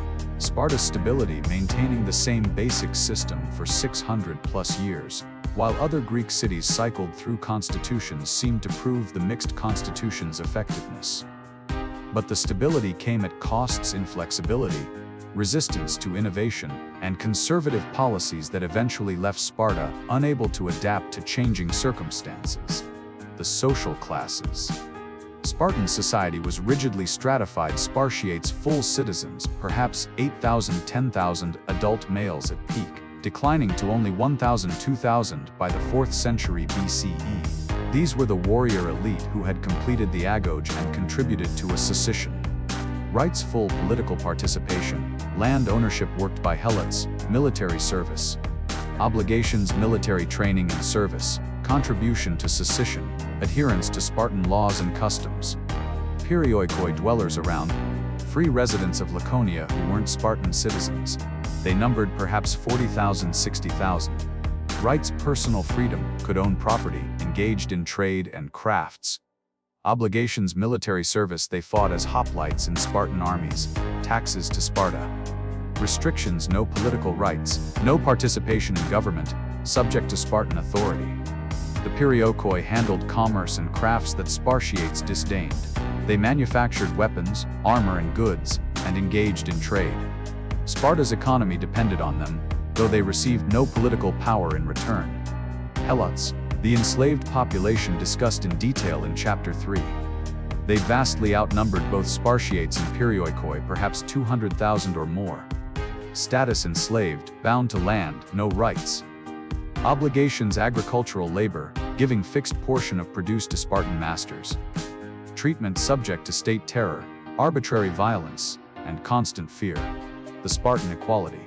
Spartans called themselves homoioi, the equals, emphasizing that all Spartiates had equal status. This equality meant all male citizens completed the Agoge. All ate at communal messes sacitia. All dressed similarly, the red cloak. All were professional soldiers. Land was theoretically distributed equally, though in practice, wealth varied. But equality applied only to the small elite of Spartan citizens. The vast majority of Sparta's population, Perioikoi and Helots, had no such equality. The vaunted Spartan equality was thus limited equality within a narrow elite, built on the labor of an enslaved majority. Other Greeks noticed this contradiction, though some, particularly aristocrats who disliked Athenian democracy, still admired Spartan organization. Spartan values and culture. Spartan culture emphasized courage, andria, the supreme virtue. Cowardice was the worst shame. Discipline, sophrosyne, self-control, obedience to law and authority. Simplicity, austere lifestyle, contempt for luxury and wealth. Loyalty to Sparta and fellow citizens above individual or family. Equality among citizens, all Spartiates should be roughly equal in wealth and status. These values were enforced through the Agoge training system. Social pressure and shame. Sumptuary laws restricting luxury. The Syssitia creating communal rather than individual identity. Spartan culture discouraged philosophy and intellectual pursuits beyond basic literacy. Art. Sparta produced no famous artists, playwrights, or poets. Commerce and wealth accumulation, individual achievement or glory, except in military context. The result, a militarized culture with extraordinary warriors, but limited cultural achievements beyond warfare. Having explored Spartan government and military, we now examine daily life, how Spartans actually lived day to day beyond battles and training. Housing and living conditions. Spartan housing was deliberately simple. Houses were small and constructed from simple materials: mud brick walls, tiled roofs, minimal decoration. Elaborate homes were discouraged as displays of wealth contrary to Spartan values. Plutarch reports that Lycurgus supposedly forbade the use of tools other than axes and saws in home construction, making elaborate woodwork impossible. Whether literally true or not, this reflects the expectation of simplicity. Furnishings were minimal beds, simple furniture, basic household items. Luxury items were frowned upon. Men spent little time at home anyway. Until age 30, they lived in barracks. Even after marriage, men ate dinner at the Syssitia, not at home. Family life was secondary to military brotherhood. Women managed households and estates, supervised Helot labor, and raised children until boys entered the Agoge at age 7. Daily routine. For Spartan men, morning, physical training, running, wrestling, weapons practice, drills. This continued throughout adult life, not just during the Agoge years. Afternoon, more training, or rest in preparation for evening. Evening dinner at the Syssitia with fellow warriors. This was the main meal, eaten communally with military unit. Social time after dinner, conversation, stories, perhaps music. Spartans valued witty, concise speech, hence laconic.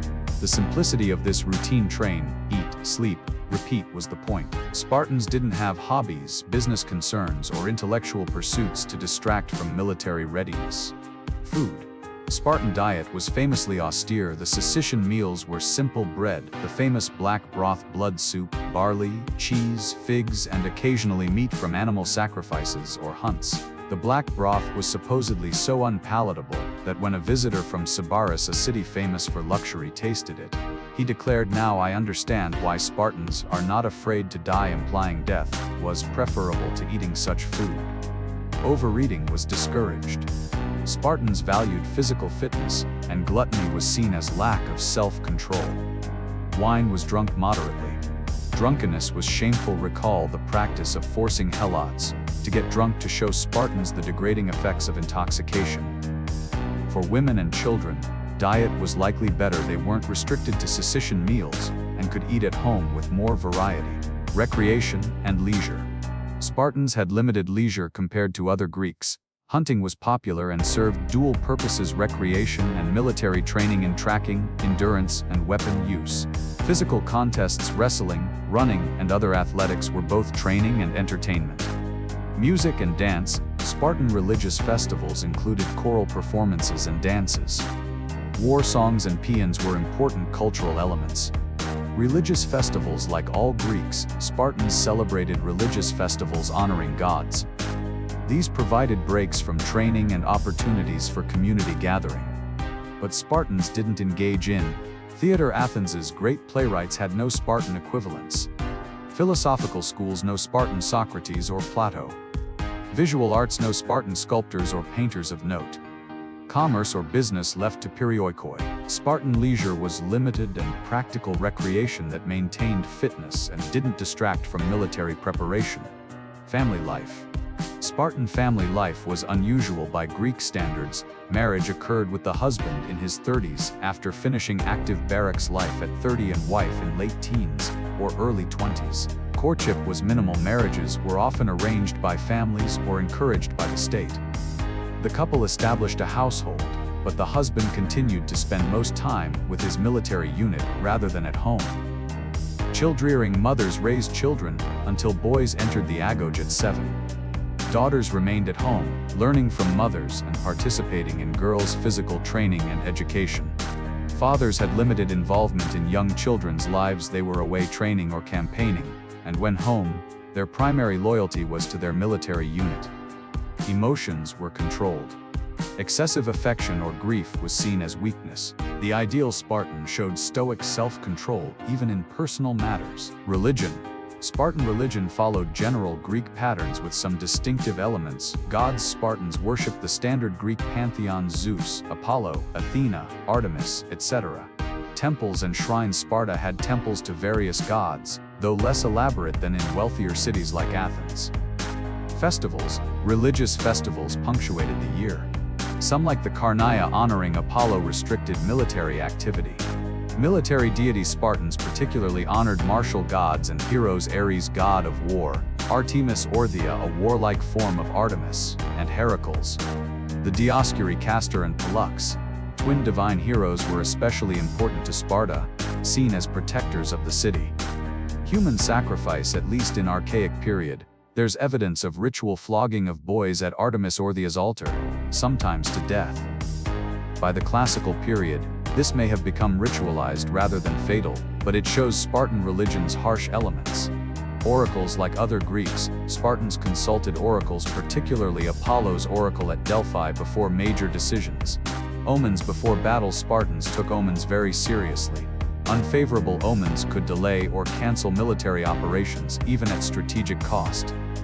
Economy. Sparta's economy was unique and problematic. Agriculture. The economic base was Helot worked farms producing grain, olives, wine, and livestock. No commerce. Spartiates were forbidden from engaging in trade or business. This was left to perioikoi.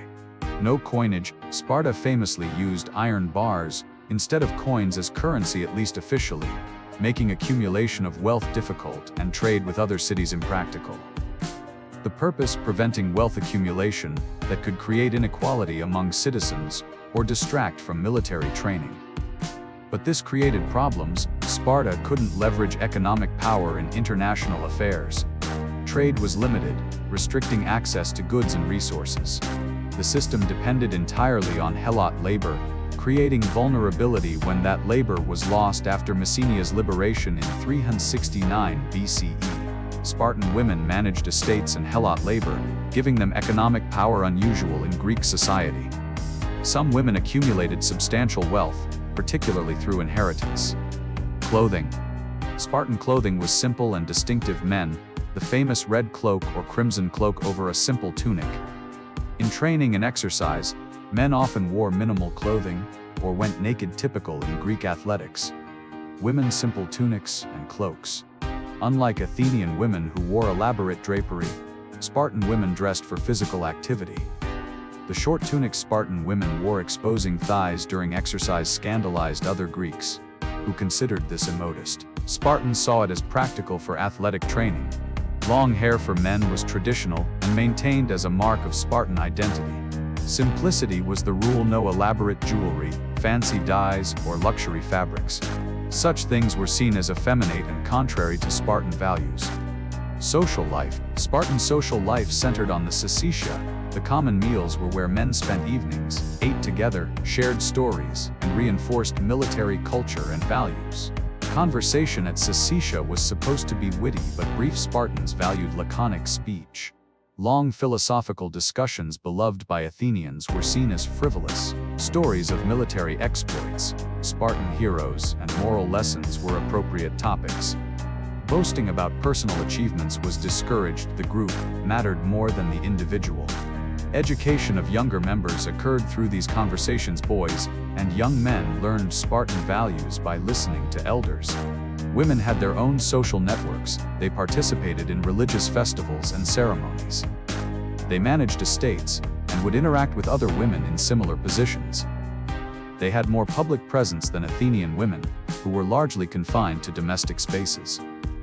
But the fundamental social unit for men was the military brotherhood, not the family. A Spartan's closest relationships were with fellow warriors, not wife and children. Here we pause once more in our exploration of Sparta. We have stood at Thermopylae with the 300, witnessing their heroic last stand against the Persian Empire. We have understood the Phalanx formation and the military system that made Spartan warriors legendary. We have examined the unique Spartan government with its dual kings, council of elders, and powerful Ephors. And we have glimpsed daily life in Sparta, the austere simplicity, the communal meals, the limited family life, and the culture entirely organized around military excellence. As you drift towards sleep, imagine a Spartan warrior's life rising before dawn to train, spending the day in physical conditioning and weapons practice, eating simple food at the common mess, sleeping in barracks among brothers in arms. Picture Spartan women managing vast estates worked by Helots, training their bodies alongside men, yet expected to bear children for the state, and send those children to war with stoic acceptance. Sparta was a society of remarkable discipline and courage, creating warriors unmatched in the ancient world. But this excellence came at costs in cultural achievements not made, in family lives subordinated to military needs, in the brutal enslavement of the Helots, and in a system so rigid it ultimately couldn't adapt to changing times. When we continue, we will examine Sparta's rise to dominance in Greece, the Peloponnesian War that pitted Sparta against Athens in a conflict that devastated the Greek world, the factors that led to Sparta's decline, and the legacy this unique warrior society left to Western civilization. But for now, rest. The Eurotas River flows on through Laconia, ancient Sparta's ruins stand silent beneath Mediterranean skies, and the memory of warriors who valued honor above life continues to inspire and caution us about the cost of militarism. To understand how Sparta became the dominant power in Greece, we must examine its rise from a relatively small city-state to the leader of a vast alliance system that controlled most of the Peloponnese and challenged Athens for supremacy over the Greek world. This rise was not inevitable. Sparta's early history was marked by near disasters, particularly the Messenian revolts that nearly destroyed the city. But through military excellence, strategic alliances, and the exploitation of other cities' fears, Sparta built a network of power that made it the preeminent land power in Greece for over 2 centuries. The early struggles, the Messenian Wars. Sparta's transformation into a militarized society began with conquest. The first Messenian War traditional dates circa 743–724 BCE. Though these are uncertain, Sparta, needing agricultural land to support a growing population, invaded Messenia, the fertile region west of Sparta's mountain borders. The war was long and brutal, taking nearly 20 years according to ancient sources. The conquest gave Sparta control of Messenia's rich farmland, doubling Sparta's territory and providing the agricultural base that would support the Spartiate warrior class. But rather than simply annexing the territory, Spartans reduced the entire Messenian population to Helot status. This decision set Sparta on a unique path. Other Greek cities engaged in conquest, but they typically enslaved individuals sold as chattel slaves or forced tribute payments. Sparta created a system where an entire conquered population remained on their ancestral lands as state slaves, creating the demographic imbalance, Helots vastly outnumbering citizens that would define Spartan society. The Second Messenian War traditional dates circa 685–668 BCE. The Messenian Helots revolted, nearly defeating Sparta. Ancient sources describe desperate fighting, with Sparta requesting military aid from other cities and barely surviving the conflict. The war lasted over 15 years, and its near catastrophic outcome terrified Spartans. The realization that they lived atop a potentially explosive Helot population outnumbered, perhaps 21, shaped everything that followed. The response was to double down on militarization. The Agoge system was formalized and intensified. The entire citizen body became a professional warrior class. The Krypteia and annual war declaration on Helots were established. Spartan society reorganized around the singular goal of maintaining internal security and military readiness.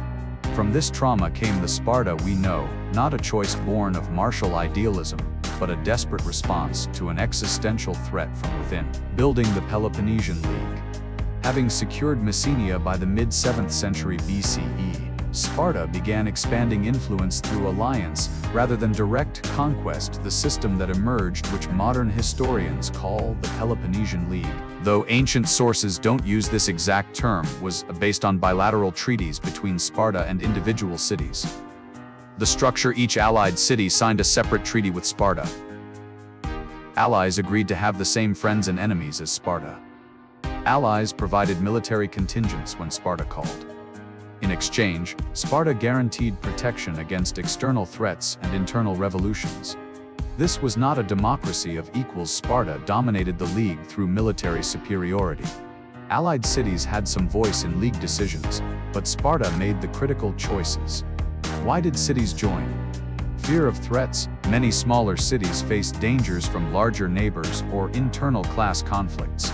Spartan military power offered security.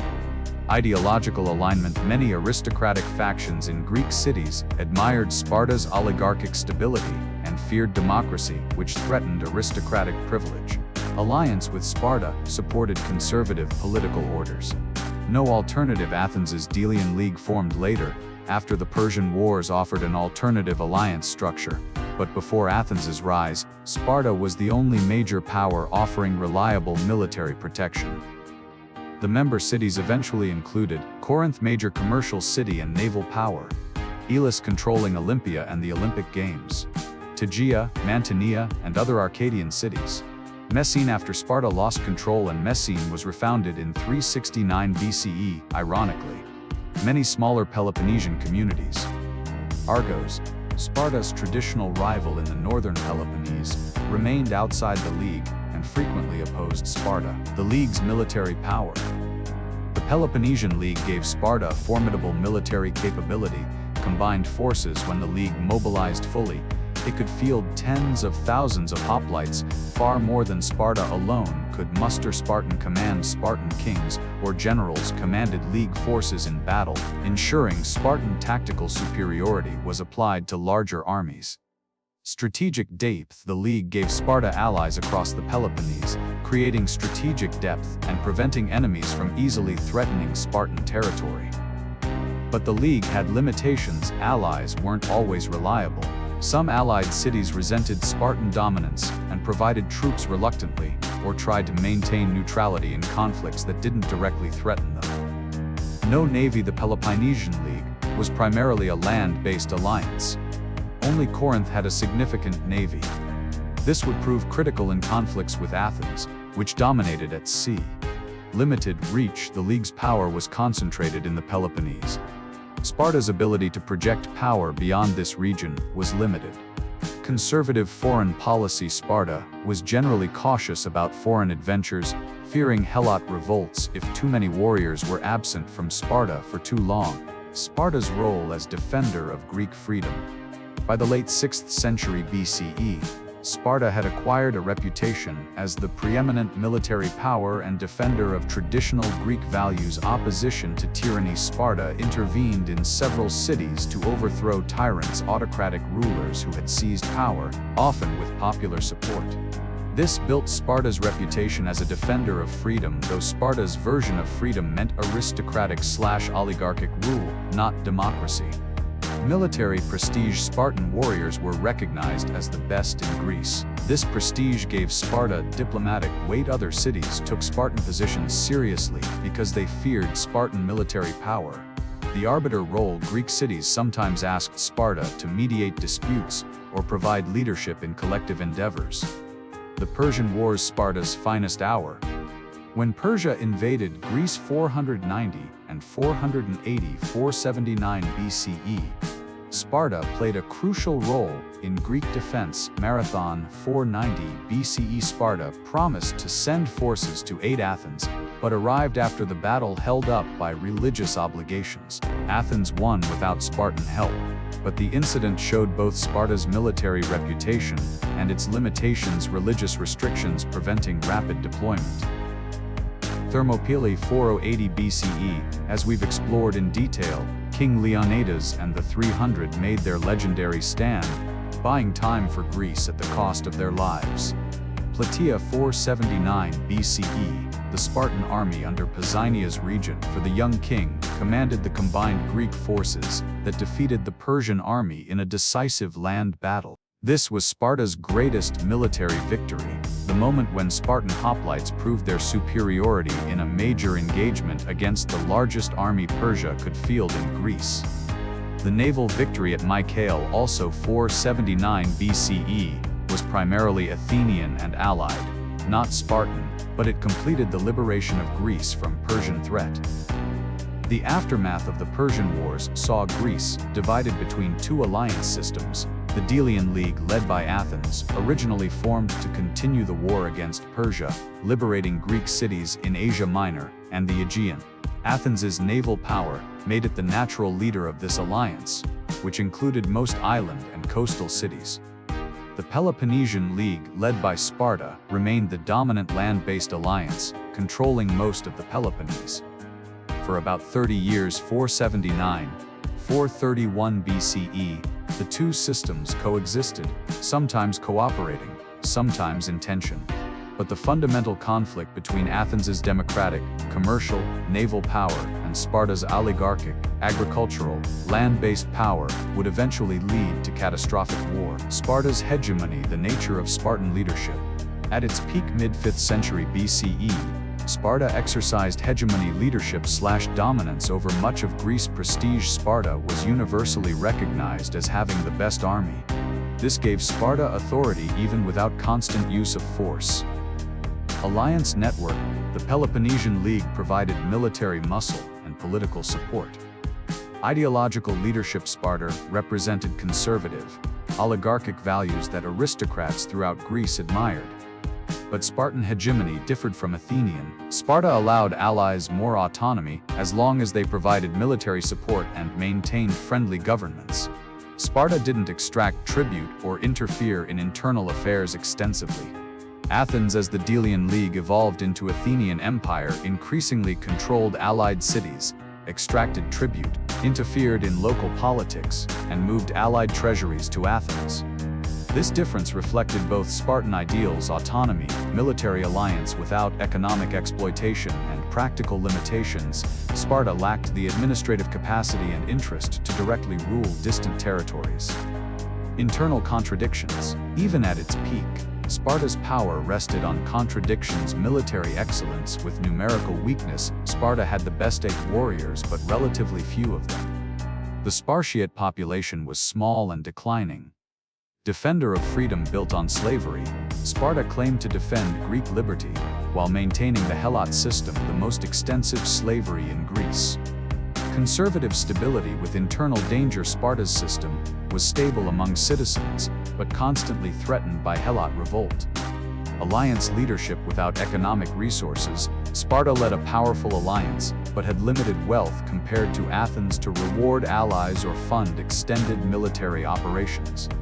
These contradictions would become more apparent as Sparta faced new challenges, particularly the long conflict with Athens that would test Spartan society to its limits. The Peloponnesian War, 431–44 BCE, was the defining conflict of the classical Greek world, a devastating 27-year struggle between Athens and Sparta, democracy versus oligarchy, sea power versus land power, that left Greece exhausted and vulnerable to external conquest. This was more than a war between two cities. It drew in most of the Greek world, devastated populations, sparked revolutions, and fundamentally changed Greek civilization. Understanding this conflict is essential to understanding both Sparta's triumph and the seeds of its eventual decline. The causes of war. The Peloponnesian War didn't erupt from a single cause, but from accumulating tensions over decades. Structural causes. The rise of Athens after the Persian Wars. Athens transformed from a major city into the dominant naval power and leader of a vast alliance, the Delian League, that became an Athenian empire. This shift in power balance threatened Sparta's traditional dominance. Economic conflict. Athens's commercial empire and control of maritime trade conflicted with Corinth's commercial interests. Corinth, Sparta's most powerful ally, pressed Sparta to confront Athens. Ideological rivalry. Athens promoted democracy in allied cities. Sparta supported oligarchies. Each power saw the other's political system as a threat. Alliance obligations. Both Sparta and Athens were bound by treaties to support allies, creating situations where local conflicts could escalate into superpower confrontation. Immediate causes. The Corcyra incident 433 BCE civil war in Epidamnus led to conflict between Corcyra modern Corfu and Corinth. Athens allied with Corcyra, threatening Corinth's interests. Corinth pressured Sparta to respond. The Megarian decree 432 BCE, Athens banned Megara, a Spartan ally, from Athenian markets, economically strangling the city. Sparta demanded Athens rescind the decree. Athens refused. The Potidæa revolt 432 BCE, Potidæa, an Athenian ally with Corinthian ties, revolted. Athens besieged it. Corinth sent aid. The conflict escalated tensions. By 431 BCE, diplomatic efforts had failed. Thucydides, the great Athenian historian who chronicled the war and fought in it, famously wrote, "The real cause of the war was the growth of Athenian power and the fear this caused in Sparta." The strategies. Both sides developed strategies, reflecting their strengths and limitations. The Spartan strategy, initially advised by King Archidamus, invade Attica, the Athenian countryside, each year. The Peloponnesian League would invade Attica, destroying crops, burning farms, and ravaging the land, hoping to draw Athens into a decisive land battle where Sparta's hoplites would triumph. Force Athens to negotiate. Economic damage and military pressure would force Athens to accept Sparta's terms. The flaw: Athens could retreat behind its long walls, fortifications connecting Athens to its port, Piraeus, supplied by sea via its superior navy. Spartans could ravage the countryside, but couldn't force a decisive battle or starve Athens. The Athenian strategy proposed by Pericles: avoid land battle. Athens would not meet Sparta in hoplite combat, where Sparta was superior. Rely on naval superiority. The Athenian fleet would raid Spartan and allied coasts, disrupt trade, and wear down the enemy. Endure invasions. Athens would bring rural population behind the long walls, abandon the countryside to Spartan ravaging, and wait for Sparta to exhaust itself. The flaw: crowding rural population into Athens created sanitation and health problems. And the strategy required Athenians to watch their farms burn year after year without fighting back, psychologically difficult. The Archidamian War 431-421 BCE, the first phase. The first decade of war followed the expected pattern: Spartan invasions. Each spring and summer, Peloponnesian forces invaded Attica, ravaging the countryside. Athenians withdrew behind walls and watched their farmland burn. Athenian naval raids. The Athenian fleet raided Spartan and allied coasts. Sparta couldn't defend its entire coastline against a superior navy. The plague 430-426 BCE disaster struck Athens. A terrible plague, possibly typhus, typhoid, or smallpox, the exact disease remains debated, swept through the crowded city.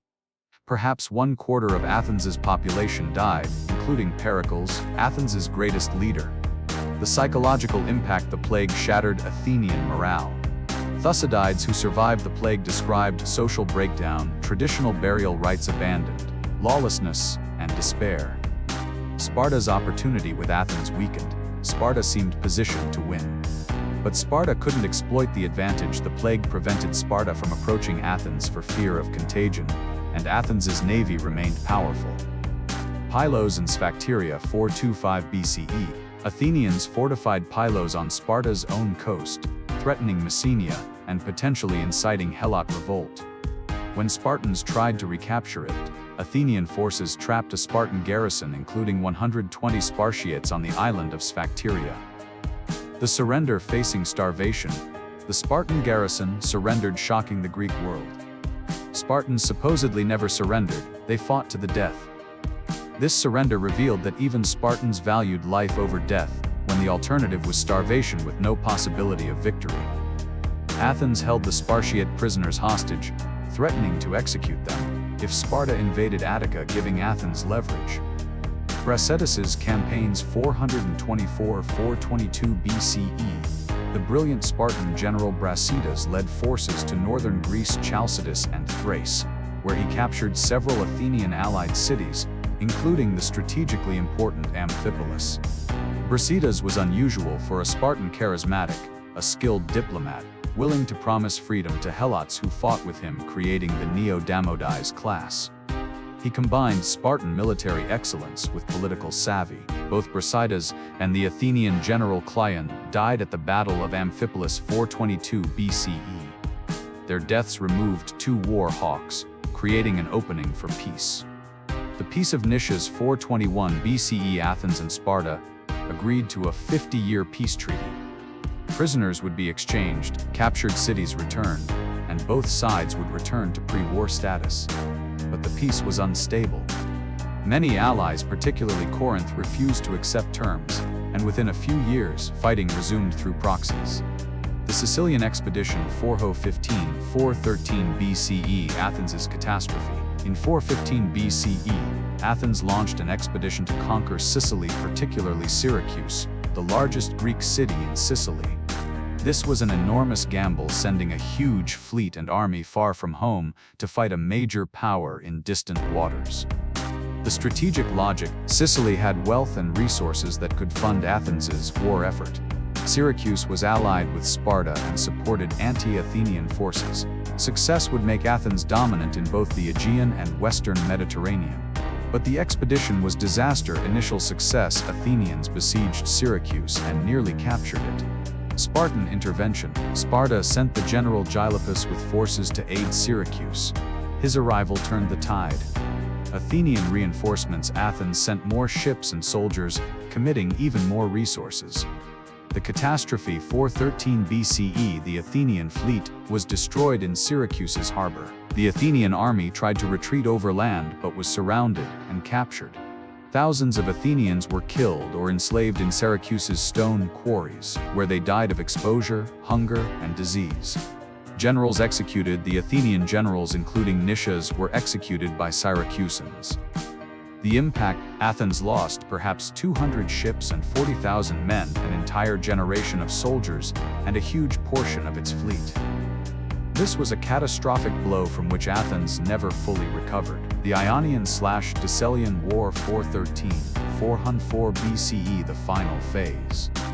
After Sicily, the war entered its final, most desperate phase: Sparta's new strategy. Following the advice of the exiled Athenian general Alcibiades, who defected to Sparta, Spartans fortified Decelia in Attica, maintaining a permanent garrison year-round instead of seasonal invasions. This allowed Helots to escape to Spartan protection. Thousands fled, devastated Athenian agriculture continuously, and forced Athens to maintain constant defensive alertness. Persian involvement: Persia, seeing an opportunity to weaken Greece, provided funding to Sparta to build a fleet. This Persian gold allowed Sparta to challenge Athens at sea, something previously impossible. Athens' resilience: despite catastrophic losses in Sicily, Athens built new fleets, scraped together resources, and continued fighting for nearly a decade. Athenian resilience in these years was remarkable. Naval battles: the war's final phase saw numerous naval engagements in the Aegean, as Sparta, with Persian funding, challenged Athenian naval dominance. Political instability in Athens in 411 BCE. Oligarchic coup overthrew Athenian democracy. The 400, though democracy was soon restored. Political instability weakened Athens' war effort. The final battles: Arginusi 4-6 BCE. Athens won a significant naval victory, showing it could still fight effectively. But Athens executed its victorious generals for failing to rescue sailors from sinking ships during a storm, demonstrating the political dysfunction plaguing Athens. Aegospotami 4-5 BCE.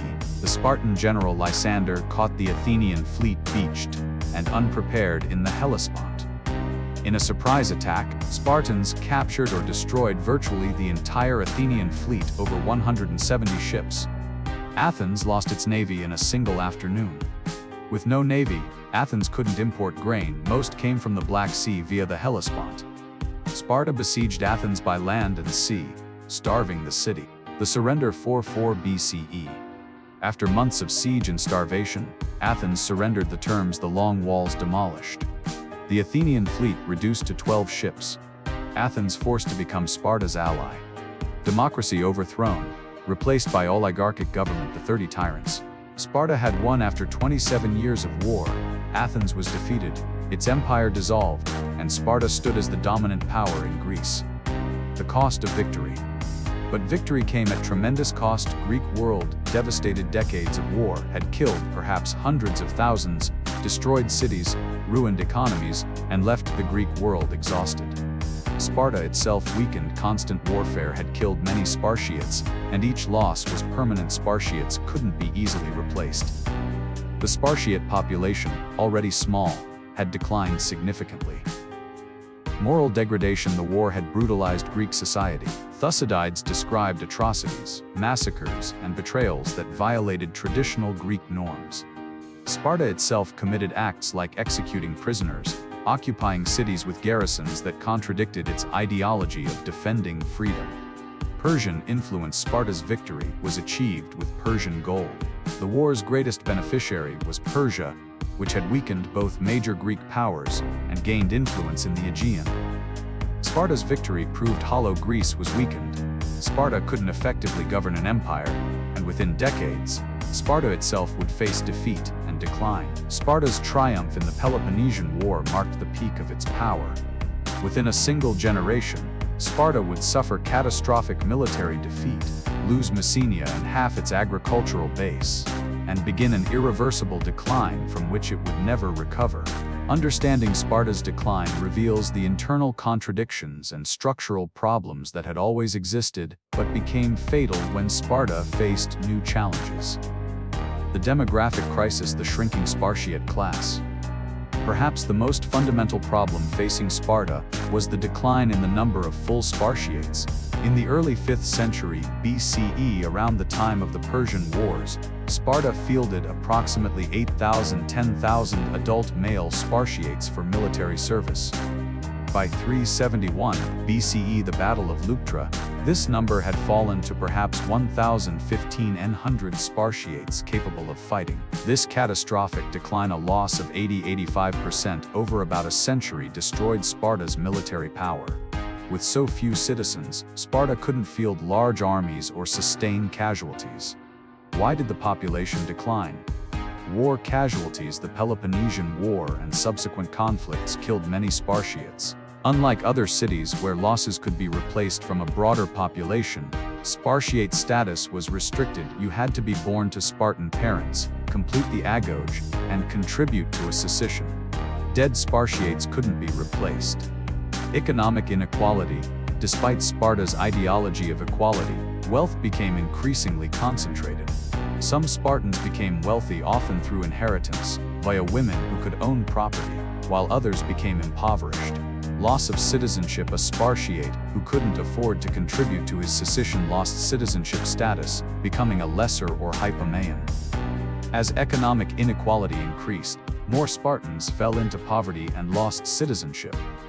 Low birth rate. Spartan men married late age 30 and spent minimal time with wives, living in barracks until 30, prioritizing military unit over family afterwards. This reduced reproductive opportunity compared to other societies where men married younger and prioritized family life.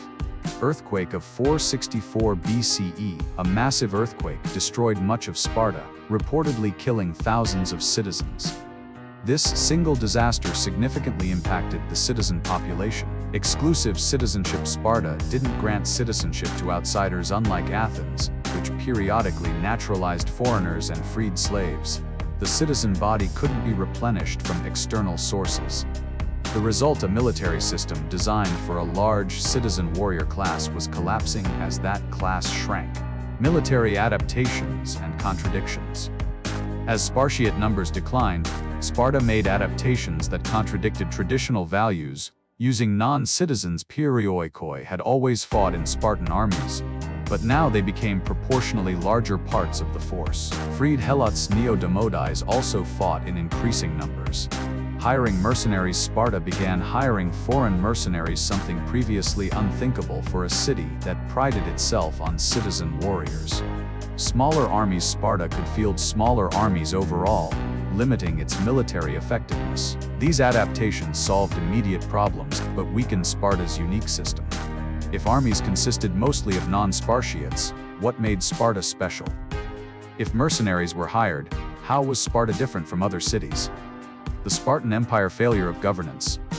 After defeating Athens, Sparta suddenly controlled a vast empire, the former Athenian territories plus Sparta's traditional allies. But Sparta was unprepared to govern an empire, no administrative experience. Sparta's system was designed for military dominance within an alliance of autonomous cities, not for directly ruling an empire. No economic expertise, Sparta lacked the commercial and financial sophistication to manage tribute, trade, and imperial finances. Corruption, Spartan commanders abroad, exposed to wealth and power they never experienced in austere Sparta, became corrupt. Lysander the general who won the war became autocratic and enriched himself, behavior shocking in a Spartan. Harsh rule, Sparta installed oligarchic governments, the dicarchies rule by 10 men, and garrisons harmosts in conquered cities.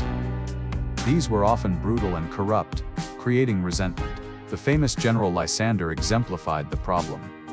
He became enormously powerful, wealthy, and ambitious, contradicting Spartan values of equality and subservience to the state. Other Spartans began to fear his power, and factional conflicts emerged. Within a few years of winning the Peloponnesian War, Sparta faced revolts, rebellions, and wars against former allies who resented Spartan domination. The Corinthian War, 395–387 BCE. Just 6 years after defeating Athens, Sparta faced a coalition of former allies. Athens, Corinth, Thebes, and Argos, funded by Persia, formed an alliance against Sparta, resenting Spartan heavy-handed domination. The irony: Sparta had fought the Peloponnesian War, supposedly to liberate Greece from Athenian tyranny, but Sparta's own imperial behavior drove former allies to rebellion. The war dragged on for 8 years with mixed results. Sparta won several battles, but couldn't decisively defeat the coalition. The King's Peace, 387 BCE, also called the Peace of Antalcidas. This settlement was brokered and guaranteed by the Persian king. The terms favored Sparta, dissolving hostile alliances and recognizing Spartan dominance. But the humiliation: a peace guaranteed by Persia meant Sparta had become dependent on Persian goodwill. The city that claimed to defend Greek freedom now relied on the Persian great king to maintain its position. The Theban Challenge. Thebes, a major Boeotian city, emerged as Sparta's most dangerous enemy in 382 BCE. Sparta treacherously seized Thebes's citadel, the Cadmea, during peacetime, installing an oligarchic government and garrison. This outrageous violation of Greek norms shocked even Sparta's allies. In 379 BCE, Theban Democrats overthrew the Spartan-backed oligarchy and expelled Spartan forces, reconstituting an independent Thebes. Sparta attempted to reconquer Thebes but failed. Theban resistance stiffened, and 2 brilliant Theban generals emerged, Pelopidas and Epaminondas. The Battle of Leuctra, 371 BCE, Sparta's catastrophic defeat. In 371 BCE, at Leuctra in Boeotia, Sparta suffered the most devastating defeat in its history. The armies Sparta, approximately 10,000, 11,000 troops, including perhaps 701,000 Spartiates, nearly every available Spartiate warrior plus Perioikoi and allies. Thebes, approximately 6,000, 7,000 troops, smaller than Sparta, but including the elite sacred band, 300 paired lovers who formed an unbreakable unit. The Theban innovation: Epaminondas, the Theban general, used revolutionary tactics. The oblique formation. Instead of the traditional phalanx, even depth across the line, Epaminondas concentrated his left wing 50 ranks deep, massively weighted compared to the usual 8-12 ranks. The refused right wing, the Theban right wing, was held back, refused, not engaging initially. The strategy: the massed left wing would smash through the Spartan right where the Spartan king and best troops fought, as was traditional, breaking the Spartan line. The Spartan left, facing Thebes's refused wing, would be outflanked and defeated after the right collapsed. The battle: the Theban left, 50 ranks deep with the sacred band at its head, crashed into the Spartan right. The sheer mass and momentum of 50 ranks, pushing against Sparta's 12 ranks, was overwhelming. King Cleombrotus and his guard fought desperately but were killed. The Spartan right collapsed, something Spartan phalanxes never did. The rest of the Spartan line, seeing their king dead and right flank broken, retreated in disorder. The casualties: Sparta lost approximately 400 Spartiates, killed out of 701,000 in the battle. This was over a third of the entire Spartiate population killed in a single afternoon. King Cleombrotus dead. Many Perioikoi and allies also killed. The shock: Sparta had suffered its first major land battle defeat in recorded history. The myth of Spartan invincibility was shattered. The invasion of Laconia and liberation of Messenia. Epaminondas followed up his victory with devastating invasions in winter 370–369 BCE. Epaminondas led a massive coalition army into Laconia, the Spartan heartland. No enemy army had invaded Laconia in 600 years. The invasion ravaged Spartan territory, came within sight of the city of Sparta itself, which had no walls. Spartans traditionally said their warriors were their walls, and freed thousands of Helots. Most devastating, Epaminondas entered Messenia and proclaimed its liberation. After 350 years of enslavement, the Messenian Helots were free. Epaminondas founded a new city, Messene, as the capital of a reconstituted independent Messenia. This was catastrophic for Sparta. Economic collapse: half of Sparta's agricultural base, Messenian Helot labor, was gone. Spartiates who had depended on Messenian Helots for their livelihood lost their income. Demographic disaster: with reduced income, more Spartiates fell into poverty and lost citizenship status, further shrinking the citizen body. Strategic vulnerability: Sparta now faced an independent, hostile Messenia on its western border, a permanent threat. Psychological blow: the system that Sparta had maintained for 350 years through terror and violence had collapsed. The foundations of Spartan society were gone. Sparta never recovered. It continued to exist as a city, maintained an army, and occasionally fought in Greek affairs, but its days as a major power were over. The final decline. After Leuctra and the loss of Messenia, Sparta declined into a second-rate power. Continued military activity: Sparta fought defensive wars against Thebes, Macedon, and others, occasionally achieving minor victories, but never regaining dominance. Further population decline: the Spartiate population continued falling. By the 3rd century BCE, there were perhaps only a few hundred Spartiates left. Social reforms attempted. Some Spartan kings, particularly Agoge IV and Cleomenes III, in the 3rd century BCE, attempted radical reforms, redistributing land, expanding citizenship, relieving debt to restore Sparta's citizen army. But reforms failed. Traditional conservative elements resisted. Reforms were incomplete or reversed, and Sparta couldn't escape the consequences of centuries of demographic and economic problems. Mercenary service: some Spartans hired themselves out as mercenaries to foreign powers, a final indignity for a city that had prided itself on citizen warriors fighting only for Sparta. The causes of decline: a complex story. Sparta's decline resulted from multiple interacting factors. Demographic: the shrinking Spartiate population meant fewer warriors, creating a death spiral. Fewer warriors meant more military defeats, which meant more casualties, which meant even fewer warriors. Economic: the loss of Messenia and the concentration of wealth in few hands impoverished many citizens and eliminated the economic base supporting the warrior system. Social: the rigid Spartan system couldn't adapt. Other cities changed citizenship laws, incorporated new populations, or evolved new military systems. Sparta remained committed to a system designed for a larger citizen body and a different strategic situation. Military warfare evolved.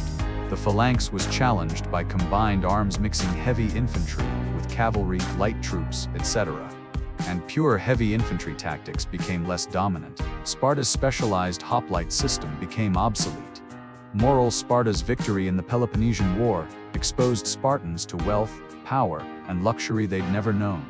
The austere discipline that had defined Sparta eroded among commanders abroad.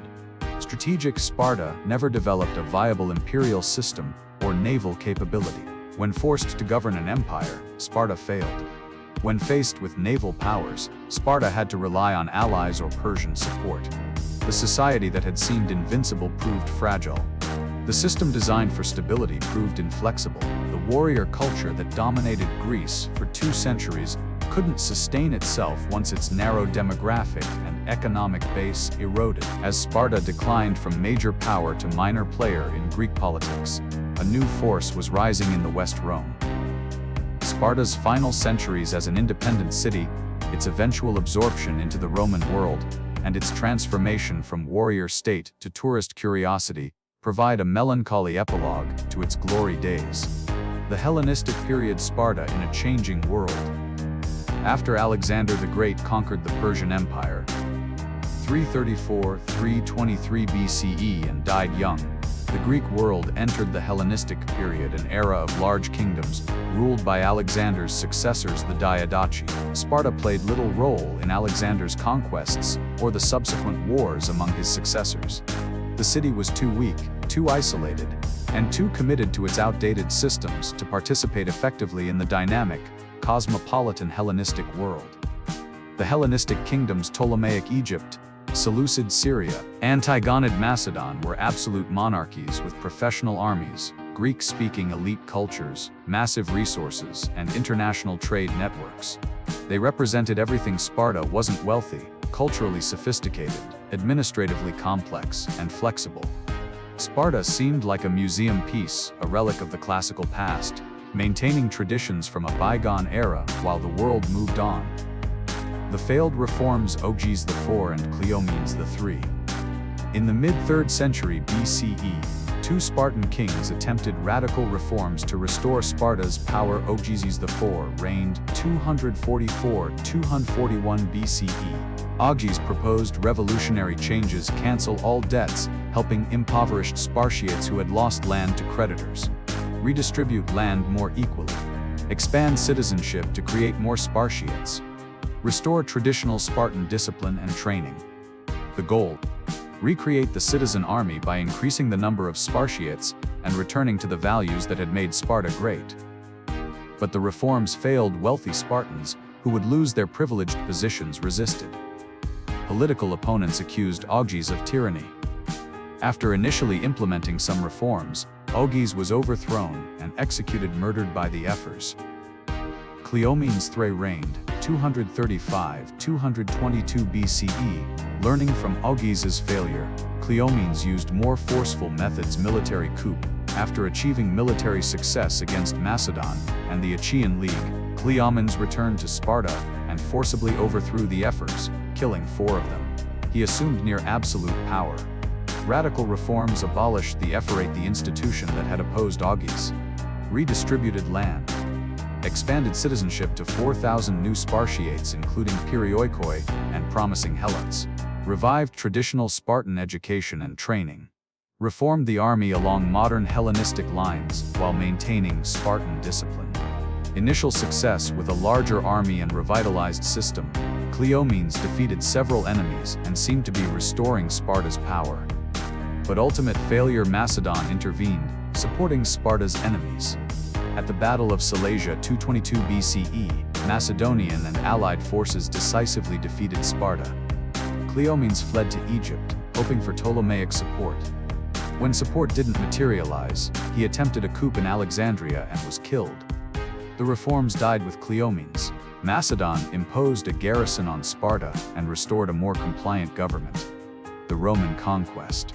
As Rome expanded into the eastern Mediterranean 2nd century BCE, Sparta came under Roman influence. The Achaean League, a federation of Greek cities, included most of the Peloponnese, but Sparta alternately joined, left, and fought against it.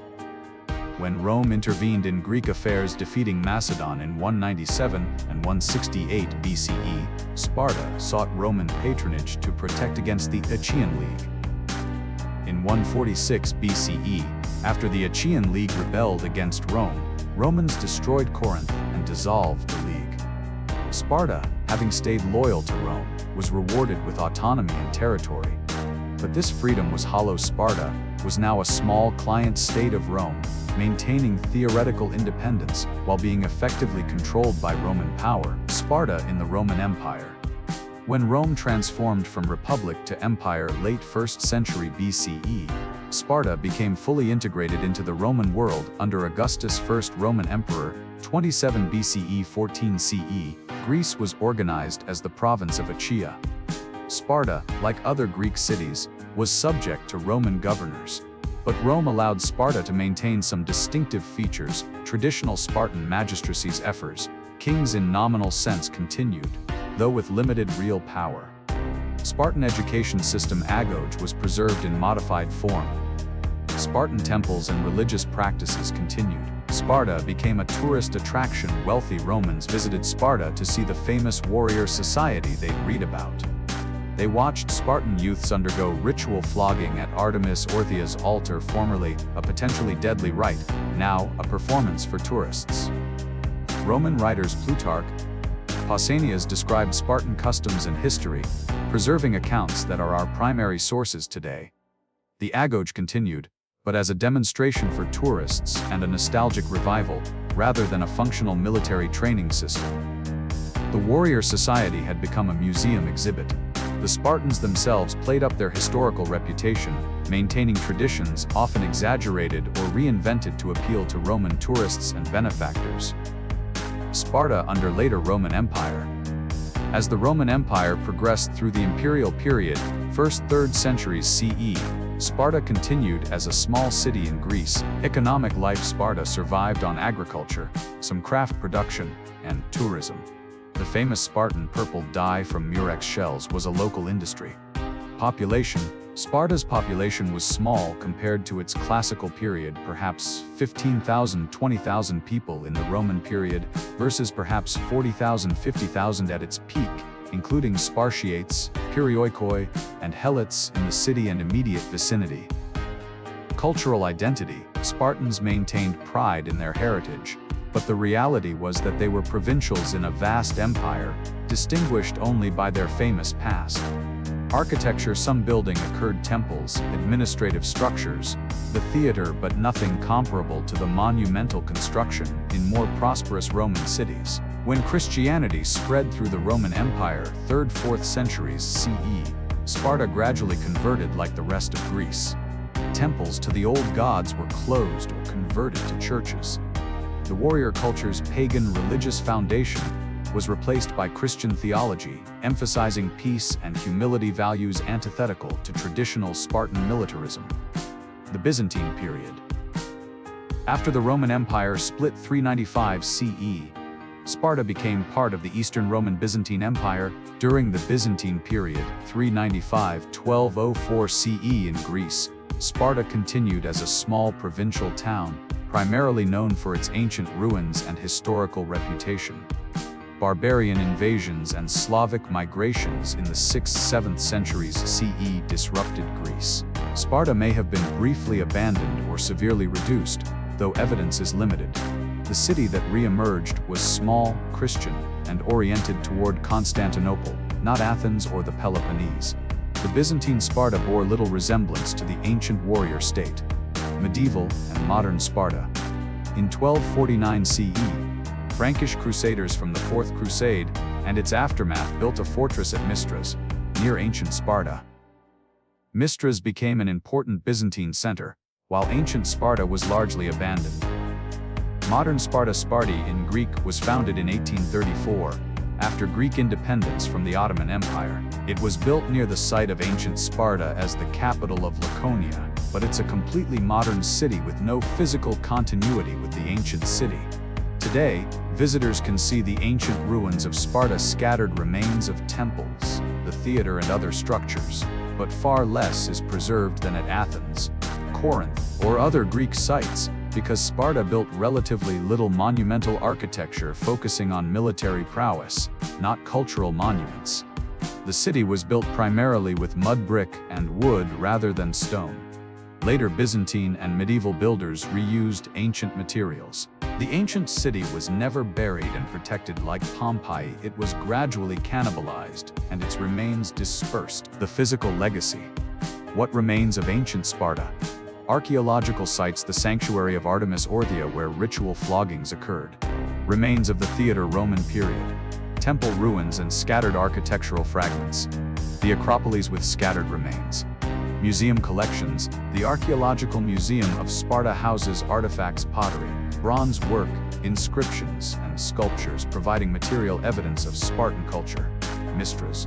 The Byzantine fortress and town near Sparta, a UNESCO World Heritage Site, represents medieval Greek history but not ancient Sparta. The landscape. The Eurotas River Valley and surrounding mountains remain as in ancient times, providing geographical context for understanding Sparta's location and territory. But the warrior society itself left little physical trace. Sparta's legacy is primarily literary and cultural, rather than archaeological. Here we pause once more in our exploration of Sparta. We have seen how Sparta built a powerful alliance system and achieved hegemony over Greece after defeating Athens in the Peloponnesian War. We have witnessed the catastrophic Battle of Leuctra, where Spartan military dominance was shattered, and the liberation of Messenia that destroyed Sparta's economic foundation. We have followed Sparta's long decline through failed reforms, absorption into the Roman world, and final transformation from warrior state to tourist attraction. As you drift towards sleep, imagine the last Spartiate warriors training in an Agoge that had become a performance for Roman tourists, maintaining traditions their ancestors created from necessity, but which had become nostalgic reenactment. Picture the ruins of Sparta slowly being buried by time, the great city that had once dominated Greece reduced to scattered stones in an olive grove. See the continuity and the break. Modern Greek children learning about ancient Sparta as part of their heritage, yet living in a world utterly transformed from that warrior society. Sparta rose through military excellence built on Helot slavery and total commitment to warfare.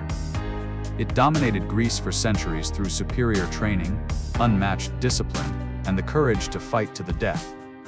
But the very things that made Sparta great also made it fragile. Demographic crisis, economic inflexibility, social rigidity, and inability to adapt to changing times ultimately brought down what foreign enemies could never destroy.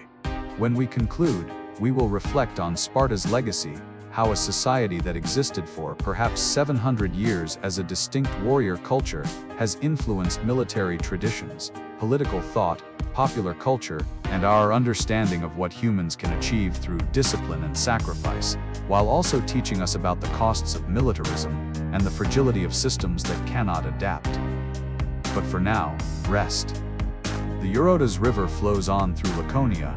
Ancient Sparta's scattered stones lie silent, and the memory of warriors who lived and died by the sword continues to fascinate and warn us. Though ancient Sparta declined and eventually disappeared as a distinct society, its legacy has endured for over 2 millennia, shaping military traditions, influencing political philosophy, and inspiring countless cultures that came after.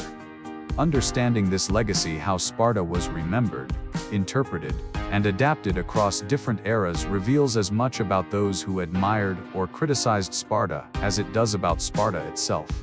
The ancient Greek interpretation. Even during Sparta's lifetime, other Greeks viewed it with a complex mixture of admiration, fear, and criticism. The admirers Xenophon and the Laconophiles.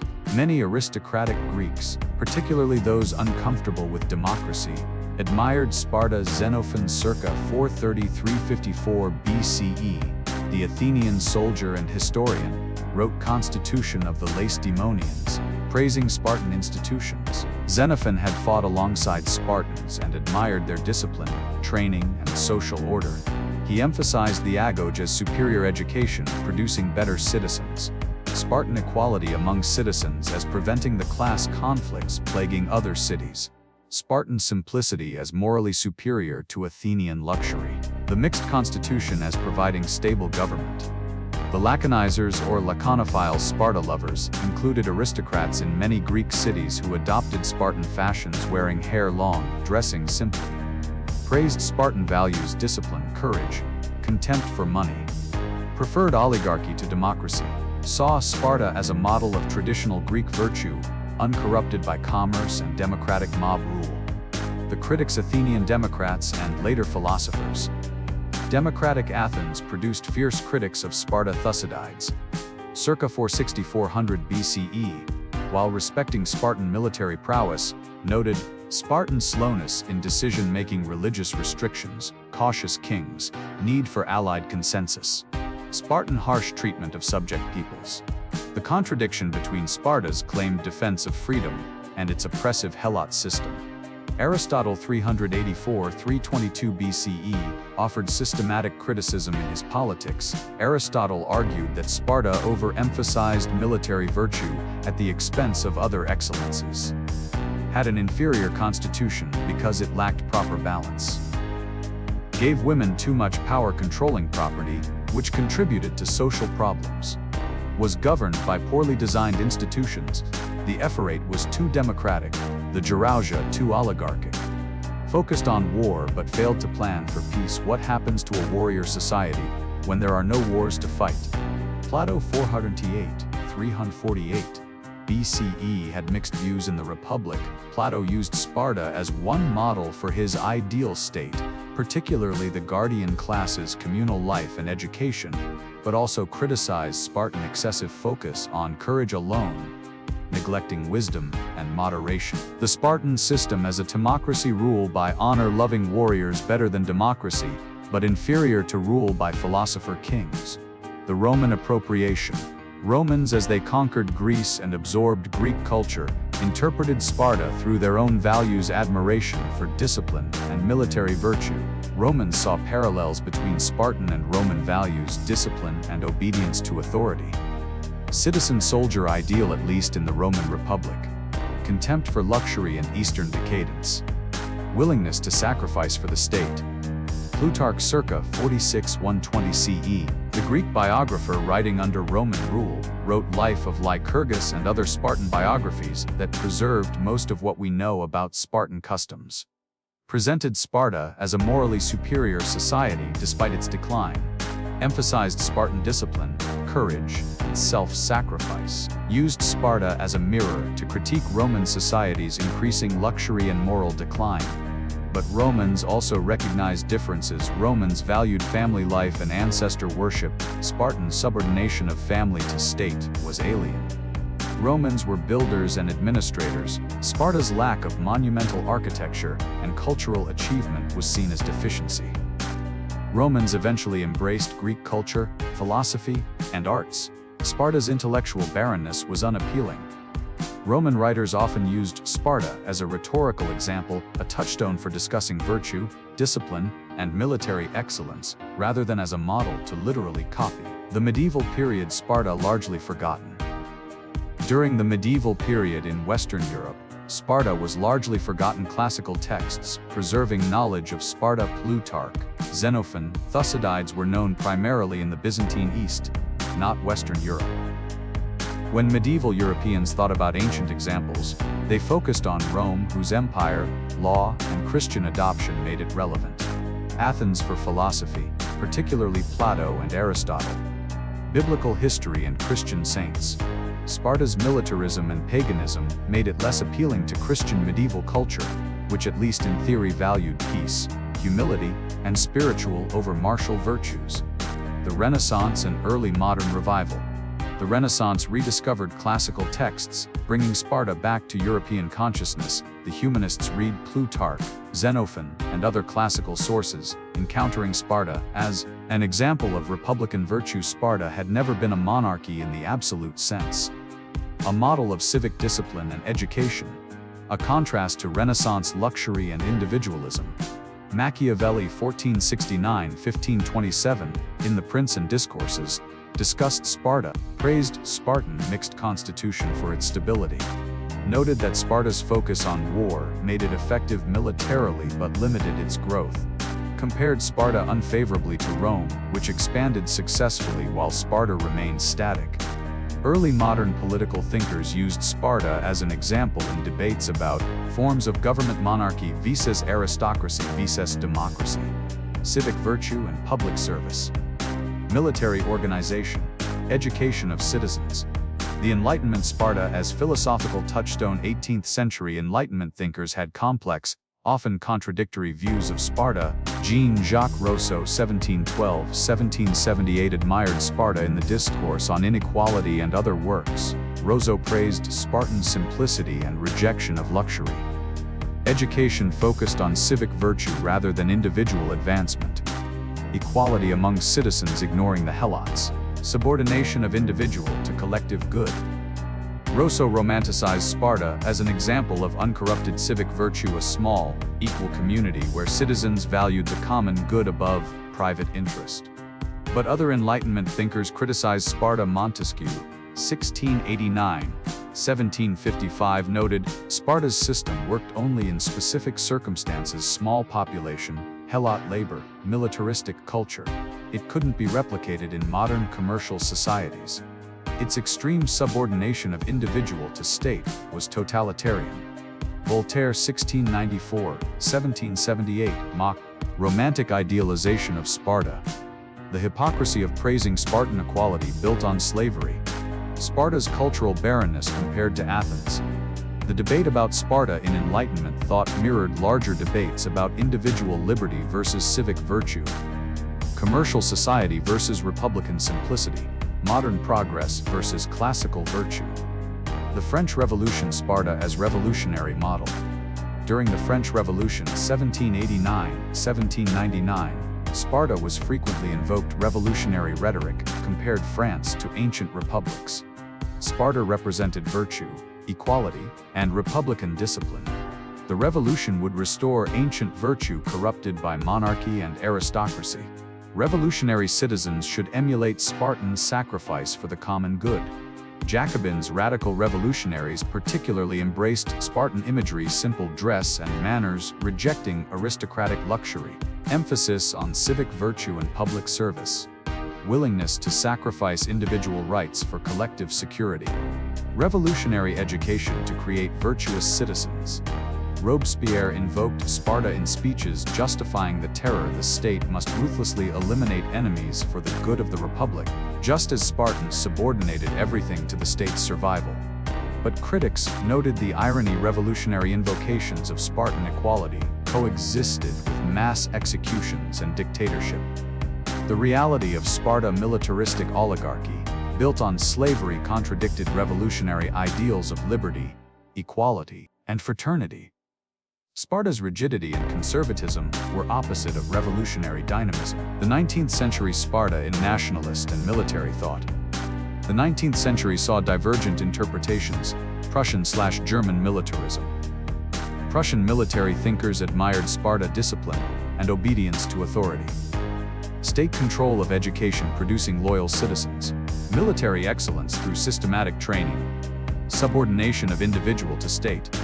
The Prussian education system, which influenced many other countries, drew partly on Spartan models: state-controlled education, physical training and gymnastics, moral instruction emphasizing duty, discipline, and service, preparation of youth for military service. German philosophers like Hegel discussed Sparta as an example of the state's supremacy over individual liberty, a dangerous idea that would later be perverted by Nazi ideology. British and American republicanism. Anglo-American thinkers had more ambivalent views. British liberals generally preferred Athenian democracy and cultural achievement to Spartan militarism. American founders occasionally referenced Sparta, but were wary. James Madison noted Sparta's mixed constitution, but preferred Roman and English models. Thomas Jefferson appreciated Greek culture, but favored Athens over Sparta. The American emphasis on individual liberty, commerce, and limited government contradicted Spartan totalitarian community. But American military academies West Point, Annapolis adopted some Spartan elements: rigorous physical training, emphasis on discipline, honor, and service. Spartan/austere living conditions for cadets. The ideal of the citizen soldier serving the Republic. Victorian Britain developed a complex Sparta fascination. Public schools, elite private schools, used Spartan imagery: cold baths, physical hardship, and austere living as character building. Team sports as moral training. Emphasis on playing the game and stiff upper lip. Preparation for military and imperial service. But Victorian moralists criticized Sparta's treatment of family and emphasis on warfare over culture. The 20th century Sparta in totalitarianism and democracy. The 20th century saw Sparta invoked by both totalitarian regimes and their democratic opponents, Nazi Germany's perversion. Nazi ideology grotesquely distorted Spartan models, racial purity and eugenics twisted from Spartan infant selection. State control of education and youth indoctrination, military training from childhood. Subordination of individual to Volk-people/state. Contempt for weakness and emphasis on strength. Hitler youth programs explicitly borrowed Spartan elements, physical training and military drill. Ideological indoctrination. Removal from family influence. Preparation for war. This Nazi appropriation thoroughly tainted Sparta's reputation. Post-WW2, invoking Sparta risked association with fascism and totalitarianism. Democratic military traditions. Despite Nazi corruption, democratic militaries maintained some Spartan-inspired traditions, modern Special Forces Navy SEAL, British SAS, etc. Emphasize extreme physical and mental training. Selection processes eliminating those who can't endure hardship. Unit cohesion and brotherhood. Willingness to fight to the death. Never leave a man behind ethos. These values parallel Spartan military culture, rigorous training, unit cohesion, fearlessness but within democratic frameworks emphasizing individual rights, rule of law, and service to democratic values rather than totalitarian state worship. Military academies worldwide maintain some Spartan elements, rigorous physical conditioning. Subordination of individual comfort to collective standards, honor codes and emphasis on integrity. Training for leadership and service. Political philosophy, the Spartan warning. Modern political philosophy largely treats Sparta as a cautionary tale. Totalitarianism cites Sparta as a historical example of total state control of citizens' lives. Subordination of individual to collective. Militarism as organizing principle of society. Use of state terror Krypteia to maintain control. Unsustainable systems requiring constant external threat or internal repression. Hannah Arendt and other scholars analyzing totalitarianism noted parallels between Sparta's system and 20th century totalitarian states, Nazi Germany, Soviet Union. Liberal political theory uses Sparta as counterexample. Individual liberty requires limits on state power. Cultural and intellectual achievement requires freedom. Militaristic societies ultimately fail. Sparta collapsed. Athens's cultural legacy endures. Equality without liberty is oppression. Spartiate equality coexisted with Helot slavery. Modern scholarship on Sparta emphasizes the brutality of the Helot system, the demographic vulnerabilities of the Spartiate class, the limited cultural achievements compared to Athens, the ultimate failure of a society organized entirely around warfare. The Spartan military legacy. Despite problematic political associations, specific Spartan military innovations and values have enduring influenced the Phalanx. While the Macedonian Phalanx and Roman legion eventually superseded the Greek Phalanx, the principles remain relevant. Disciplined formation fighting. Unit cohesion over individual heroics. Mutual dependence, each soldier protecting his neighbor. The psychological power of disciplined advance. Modern infantry tactics still emphasize these principles though, with very different weapons and formations. Elite unit selection. Sparta's rigorous selection and training anticipated modern special forces, physical and mental screening. Training that pushes candidates to and beyond their limits. High attrition rates, not everyone who starts completes training. Unit cohesion created through shared hardship. Pride in being part of an elite organization. The Agoge's harshness isn't replicated. Modern militaries don't separate 7-year-olds from families, but the principle of transformative training creating elite warriors persists. Small unit tactics. The Syssitia small groups eating and training together anticipated modern small unit organization, squads/platoons as fundamental tactical units. Personal bonds between soldiers fighting together. Officers leading men they know personally. Morale built on brotherhood and mutual trust. Modern militaries recognize that soldiers fight for their comrades as much as for abstract causes, a lesson Sparta understood 2,500 years ago. The never surrender ethos. Sparta's cultural preference for death over surrender has influenced military codes. Death before dishonor. Codes of conduct for prisoners of war: resist, attempt escape, never collaborate. Cultural narratives celebrating last stands Alomo, Little Bighorn, Thermopylae itself. But modern ethics recognize limits sensible surrender when further resistance is pointless. Prisoners' rights under Geneva Conventions. Distinguishing between tactical withdrawal and cowardice, blind never surrender absolutism can lead to pointless death. Sparta's cultural absolutism contributed to catastrophes like Sphacteria, where Spartiates starved rather than retreat, and eventually to demographic collapse. Sparta's presence in popular culture, literature, film, art, and modern media reveals how each era reimagines the ancient warrior society to reflect contemporary concerns, anxieties, and fantasies. Ancient and medieval literature. Sparta's first popular culture appearances were in ancient literature. Greek tragedy and comedy occasionally referenced Sparta. Aristophanes' Lysistrata 411 BCE featured Spartan characters and mocked Spartan dialect and customs. Euripides' plays occasionally referenced Sparta, usually critically. Plutarch's Lives circa 100 CE shaped how generations understood Sparta. Life of Lycurgus presented the legendary lawgiver and Spartan constitution. Life of Leonidas and other Spartan biographies provided heroic narratives. These works mixed history, legend, and moral instruction. They became the primary source for later writers who knew Sparta through Plutarch rather than original sources.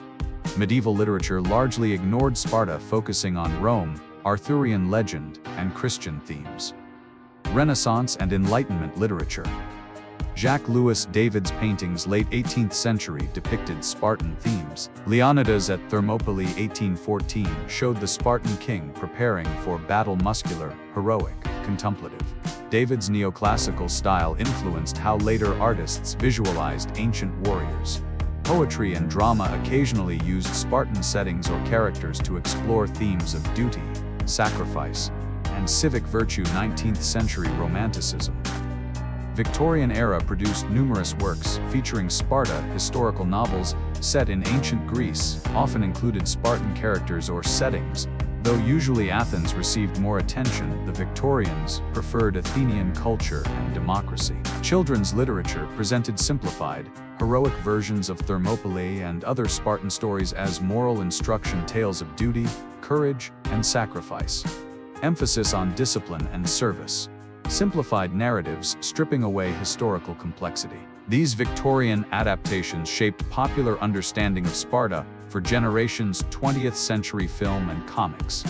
The 300 Spartans, 1962, a Hollywood film depicting Thermopylae, relatively faithful to ancient sources compared to later adaptations, emphasized Spartan courage and Greek unity against tyranny. Released during Cold War, with Persia/Greece paralleling Soviet Union/Free World. Introduced Thermopylae to mass audiences. Frank Miller's 300 1998, a graphic novel reimagining Thermopylae, highly stylized, expressionist art, mythologized Spartans as superheroes. Simplified narrative focusing on combat and heroism. Enormous commercial success, introducing Sparta to new generation. The film 300 in 2006, based on Miller's comic visual spectacle, with CGI battles and stylized violence. Spartans depicted as warriors, fighting for freedom against Persian tyranny. Historically inaccurate in numerous ways. Persian army size, Spartan equipment, political details. Controversial for portrayal of Persians, critics accused the film of Orientalism and racism. Massive commercial success, over 450 million worldwide. The film's impact renewed popular interest in Sparta and Thermopylae. "This is Sparta" became a cultural meme. Sparked debates about historical accuracy in popular media. Influenced how millions imagine ancient Sparta. The problems with 300. The film 300 epitomizes both the appeal and the problems of Sparta in popular culture. What it gets right: the basic outline of Thermopylae's small Greek force. Narrow pass, 3 days, betrayal, last stand. The heroism and sacrifice of the defenders. The cultural significance of the battle. What it gets wrong: partial list. Spartan equipment, no armor in film. Historically they wore bronze armor. Persian army composition depicted as monsters, historically were professional soldiers. Political context simplified beyond recognition. Spartan society, no mention of Helots, Perioikoi largely ignored. The 700 Thespians erased from history. numerous other historical details sacrificed for visual spectacle. The deeper problem: the film presents Sparta as freedom fighters against Oriental despotism, without acknowledging that Sparta was an oligarchic slave society. Persian Empire was multi-ethnic and relatively tolerant for ancient empires. The freedom vs tyranny narrative is oversimplified propaganda, but the film's appeal is undeniable, visually striking. Simple, heroic narrative. Themes of courage, sacrifice, and fighting against overwhelming odds. Masculine power fantasy. Accessible to audiences without historical knowledge. Modern media: video games, television, and internet culture. Video games frequently feature Sparta. Assassin's Creed Odyssey 2018, set in ancient Greece during Peloponnesian War, featuring Sparta and Athens. Total War series strategy games allowing players to lead Spartan armies. Halo series, super soldiers called Spartans, explicitly referencing ancient warriors. Numerous other games using Spartan imagery, weapons, or themes. Television: various documentaries examining Sparta, Thermopylae, and Greek warfare. Spartacus series 2010-2013, though about Roman gladiators, used similar aesthetic to 300. Internet culture: this is Sparta? Meme from 300 became ubiquitous. Sparta invoked in discussions of masculinity, military excellence, and discipline. Fitness culture adopts Spartan branding, Spartan race obstacle courses, Spartan workout programs. Right-wing and nationalist groups sometimes appropriate Spartan imagery, problematic echoes of Nazi usage. The commercialization of Spartan. The term Spartan has become a brand: products and services, Spartan race obstacle course races emphasizing toughness. Spartan fitness programs. Military and tactical gear companies using Spartan branding. Numerous businesses using Spartan to suggest toughness, simplicity, or excellence. The branding emphasizes physical toughness and endurance, discipline and mental strength, simplicity and rejection of luxury, warrior mentality. But this commercialization is ironic. Real Spartans rejected commerce and wealth accumulation. Using Spartan to sell products contradicts Spartan values. The commodification transforms historical warriors into marketing imagery.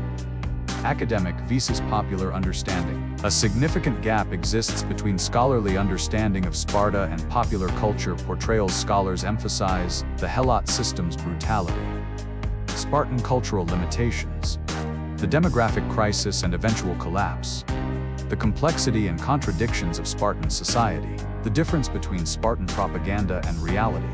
Popular culture emphasizes heroism and military excellence, discipline and toughness, the nobility of sacrifice, simple narratives of good Sparta vs evil enemies, visual spectacle and action. This gap isn't necessarily bad. Popular culture serves different purposes than scholarship. Entertainment vs understanding. Simplified narratives make history accessible to broader audiences. Interest sparked by popular culture can lead to deeper learning. But the gap creates problems. Millions learn history from inaccurate films and games. Misunderstandings become widespread. Many believe 300 is accurate. Nuance is lost in favor of simple heroic narratives. The dark aspects of Sparta slavery, brutality are whitewashed. The continuing fascination. Why does Sparta continue to fascinate modern audiences? The warrior ideal. In comfortable modern societies, the image of tough, disciplined warriors willing to die for their comrades appeals to fantasies about toughness and heroism. Simplicity. Spartan austerity contrasts with modern materialism and complexity. The fantasy of a simpler life focused on clear values, courage, duty, discipline, is attractive. Brotherhood. The bonds between Spartan warriors forged through shared hardship, maintained through communal living, represent a form of male bonding many modern men feel is lacking. The last stand. Thermopylae epitomizes the heroic last stand, fighting to the death against impossible odds for a noble cause. This narrative archetype appears across cultures and resonates emotionally. Physical excellence. The Spartan emphasis on physical training and conditioning appeals in an era concerned with fitness, health, and body image.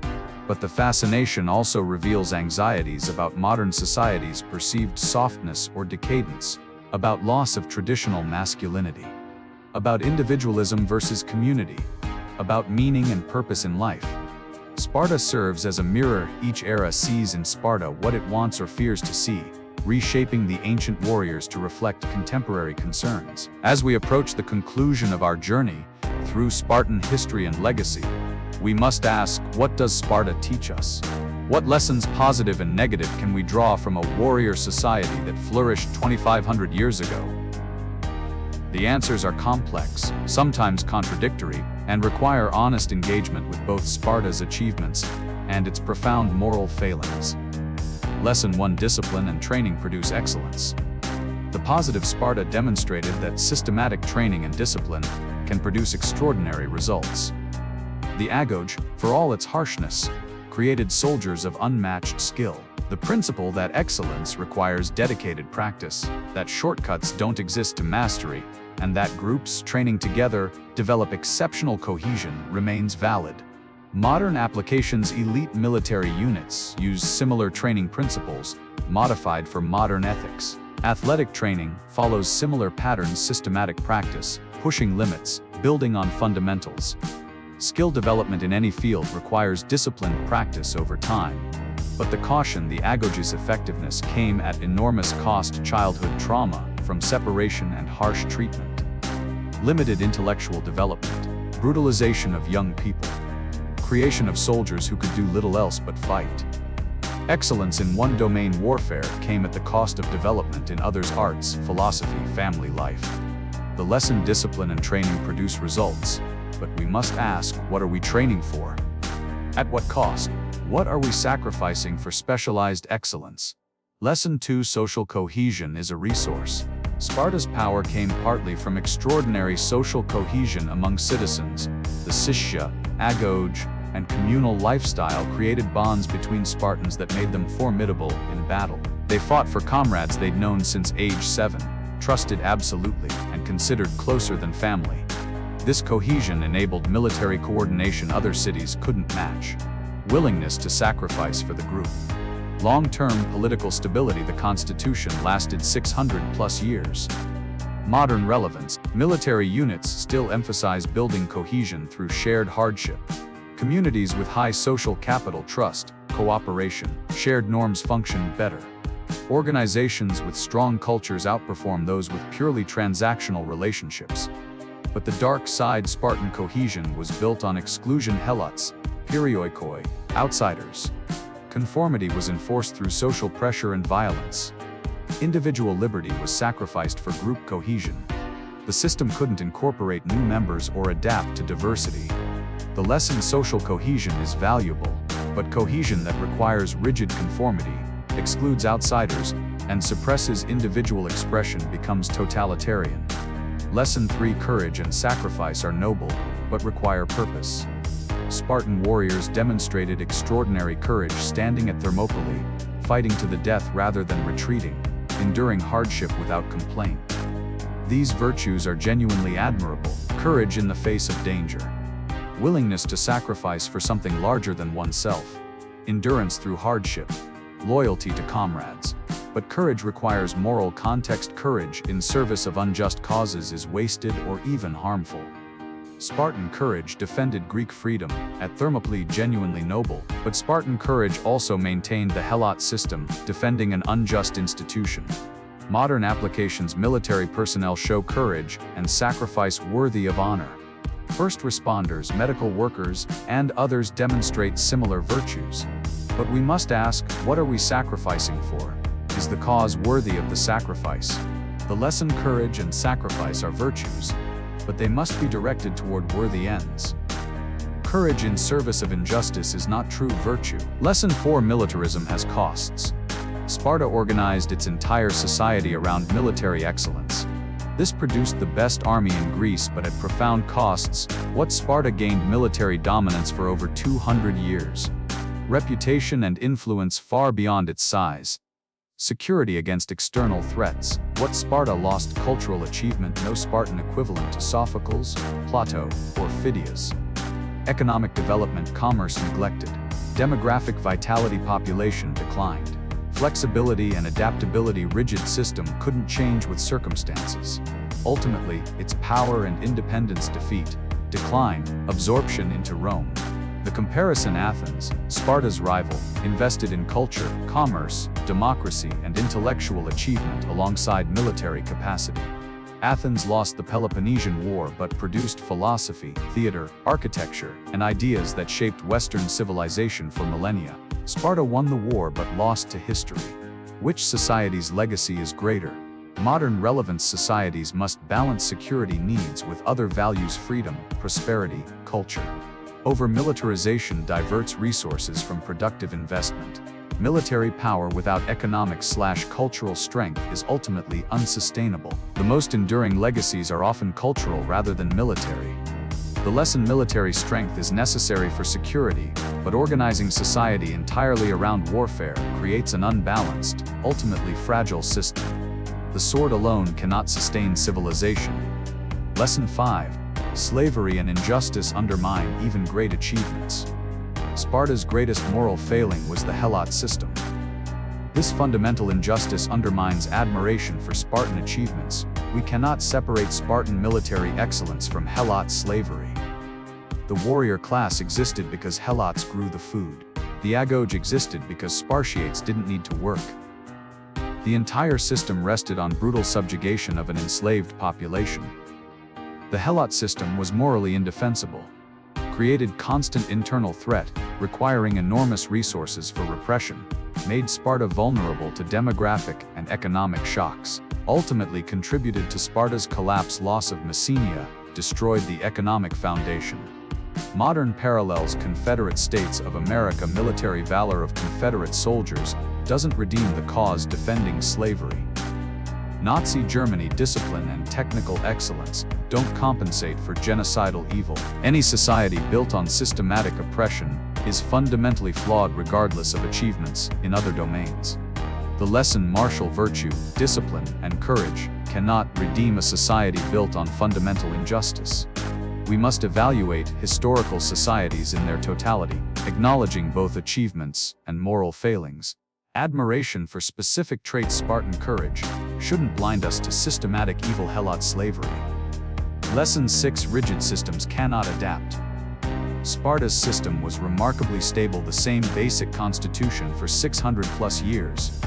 But this stability came from rigidity, which became fatal when circumstances changed. Sparta couldn't adapt to demographic decline, citizenship requirements too restrictive. Economic changes: ban on commerce meant poverty when Helot labor was lost. Military innovation: specialized hoplite tactics became obsolete. Political evolution: oligarchic system couldn't incorporate new ideas or people. Other societies: Athens, Rome evolved new institutions, incorporated new populations, adopted new military tactics, and adjusted to changing circumstances. They survived, or at least lasted longer, because they could adapt. Sparta's rigidity meant that when challenges exceeded the system's capacity to respond within existing structures, the system collapsed rather than evolved. Modern applications: organizations, societies, and systems must balance stability with flexibility. "We've always done it this way" is not sufficient justification when circumstances change. Successful adaptation requires ability to question assumptions and modify traditions. Rigid adherence to past practices can be fatal in changing environments. The lesson: stability without flexibility is fragility. Successful systems maintain core values while adapting structures to changing circumstances. Sparta's inability to evolve turned its greatest strength, stable institutions, into ultimate weakness. Lesson 7. Demographics matter. Sparta's demographic crisis, the decline of Spartiates from 10,000 to 1,000 over a century, was perhaps the most fundamental cause of Spartan decline. No amount of military skill per individual warrior, superior training or discipline, tactical innovation or strategic wisdom could compensate for lack of manpower. When Sparta fielded 700 Spartiates at Leuctra and lost 400, that single battle killed nearly half the remaining citizen population. No society can sustain such casualties. Modern relevance: population size, age structure, and growth rates matter for national power. Societies that don't reproduce or incorporate new members decline. Small populations can be technologically advanced and prosperous, but remain vulnerable. Demographic trends play out over generations, often invisible until too late to reverse. The lesson: demographics are destiny. Societies must maintain viable populations through birth rates, immigration, or citizenship expansion, or face inevitable decline. Quality cannot indefinitely compensate for quantity. Lesson 8: Memory and myth shape the present. How Sparta has been remembered across 2,500 years reveals how societies use the past. Each era reimagined Sparta. Romans saw military virtue. Enlightenment thinkers saw republican simplicity or totalitarian community. Revolutionaries saw civic virtue. Prussians saw disciplined obedience. Nazis saw racial purity and martial culture.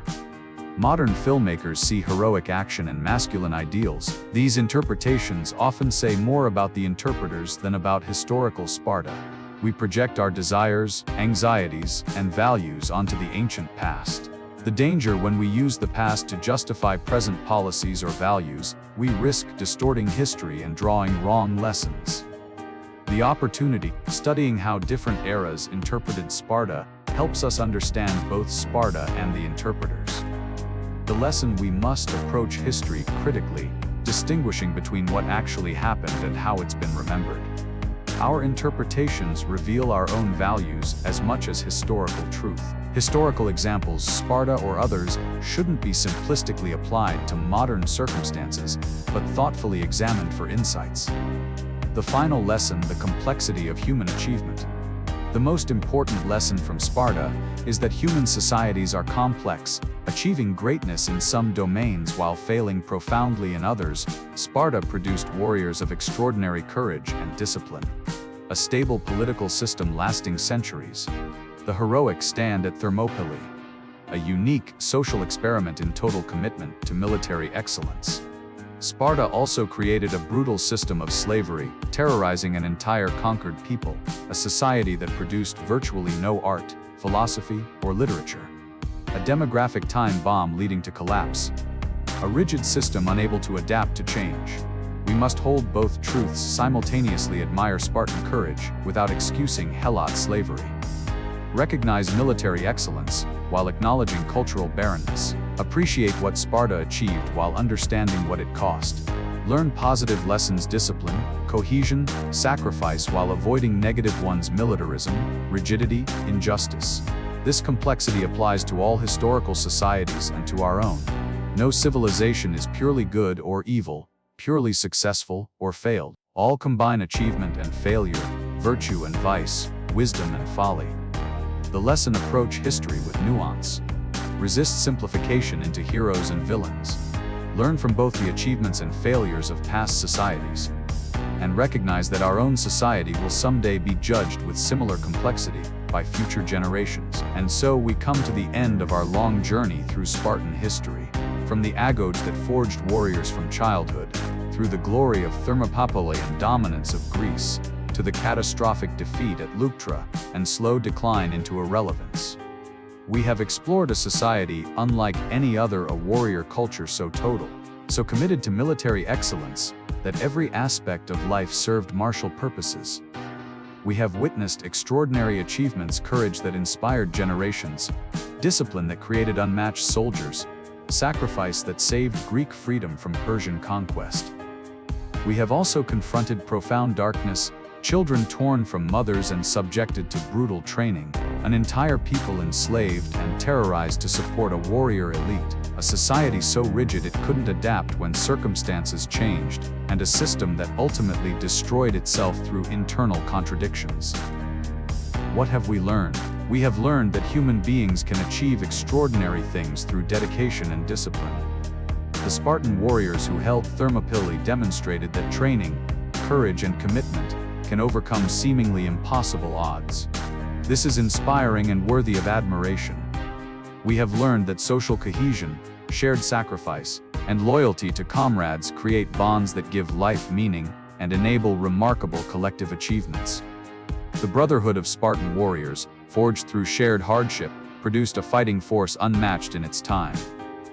We have learned that societies organized around a single purpose can excel in that domain, but atrophy in others. Sparta produced the best warriors but the fewest philosophers. Excellence in warfare came at the cost of excellence in culture, commerce, and adaptability. We have learned that even the mightiest military powers are vulnerable to demographic decline, economic crisis, and the erosion of their foundations. Sparta dominated Greece for over 2 centuries, then collapsed within a generation when its population crisis met military disaster and loss of economic base. We have learned that injustice, even when efficient or successful in the short term, is ultimately unsustainable. The Helot system provided Sparta's economic foundation for over 3 centuries, but it also created the internal threat that drove Spartan militarization and the vulnerability that contributed to eventual collapse. We have learned that history is complex, that no society is purely good or evil, and that we must appreciate both achievements and failures, both virtues and vices, if we are to understand the past and learn from it. The meaning of Thermopylae. The Battle of Thermopylae stands as the central image of Spartan history. 300 warriors making their last stand in a narrow pass, buying time for Greece with their lives. This story endures because it speaks to something universal, the willingness to sacrifice for something larger than oneself. The courage to face certain death without flinching. The loyalty to comrades that makes soldiers stand when they could flee. The defiance of overwhelming power in defense of freedom. These are genuine virtues, worthy of honor. The Spartans and Thespians who died at Thermopylae were truly heroic, and their sacrifice contributed to Greek victory in the war. But we must also remember, the battle was a tactical defeat, the pass was lost. The strategic value was buying time, not military victory. The Spartans fought brilliantly but weren't superhuman. They used good tactics, terrain, and equipment. Other Greeks, especially the 700 Thespians, fought equally bravely and deserve equal honor. The courage shown at Thermopylae coexisted with the brutality of the Helot system. Thermopylae teaches that courage and sacrifice are noble, but they must serve worthy ends. Spartan courage at Thermopylae defended Greek freedom, a worthy cause. Spartan violence against Helots defended slavery, an unworthy cause. The same warriors did both. The question for modern times. As we contemplate Sparta across the distance of 2,500 years, we face questions relevant to our own time. How do we balance security needs with other values? Sparta chose security through total militarization at the cost of culture, freedom, and adaptability. Are we making similar choices? What are we sacrificing for security? How do we create cohesion without exclusion? Spartan unity among citizens was built on excluding Helots and Perioikoi. Can we build community and shared purpose while respecting diversity and individual liberty? How do we honor sacrifice without glorifying violence? Spartan warriors deserve respect for their courage, but we must not romanticize a society organized around war. How do we remember those who served while questioning whether the wars they fought were necessary? How do we use the past without distorting it? Sparta has been claimed by revolutionaries and reactionaries, democrats and totalitarians, each seeing what they wished to see. How do we learn from history while acknowledging its complexity? How do we pursue excellence without creating imbalanced, unsustainable systems? Sparta achieved military excellence, but failed in other domains. How do we excel in necessary areas while maintaining balance? The gift and the warning. Sparta offers both gift and warning to the present. The gift, the example of what discipline, training, and commitment can achieve. The inspiration of courage in the face of overwhelming odds. The reminder that freedom sometimes requires those willing to fight for it. The demonstration that human beings can endure extraordinary hardship when united by shared purpose. The warning that societies organized entirely around warfare ultimately fail. That demographic and economic foundations matter more than military skill. That injustice corrodes even the greatest achievements. That rigidity, however stable initially, becomes fatal when circumstances change. That military virtue alone cannot sustain civilization. We must accept both the gift and the warning. We can admire Spartan courage while rejecting Spartan militarism. We can learn from Spartan discipline while avoiding Spartan brutality. We can honor those who sacrificed at Thermopylae while acknowledging the darkness of the Helot system. The final reflection. As you drift toward sleep, carrying with you the images and stories from our journey. Reflect on this. The Spartans were neither the superhuman heroes of Hollywood films nor the cartoon villains of anti-militarist critiques. They were human beings, complex, contradictory, capable of both nobility and cruelty, who created a unique society that achieved extraordinary military success while failing profoundly in other domains. The warrior who stood at Thermopylae, ready to die for Greece and his comrades, was the same man who had hunted Helots in the Krypteia. The mother who sent her son to war, saying come back with this or on it, was the same woman who depended on Helot labor for her livelihood. The society that produced unmatched warriors also produced virtually no philosophers, poets, or artists. This complexity is the truth of Sparta and of human civilization generally. We contain multitudes. Societies achieve greatness in some dimensions while failing in others. The past offers both inspiration and caution, both models to emulate and warnings to heed. The Eurotas River still flows through Laconia, as it has for millennia. The mountains that ringed ancient Sparta still stand. The site where the city once thrived is now scattered ruins amid olive groves, visited by tourists curious about the legendary warriors. The physical Sparta is gone, walls crumbled, institutions dissolved, the last Spartiate dead for over 2 millennia. The warrior society that dominated Greece for centuries left remarkably little physical trace.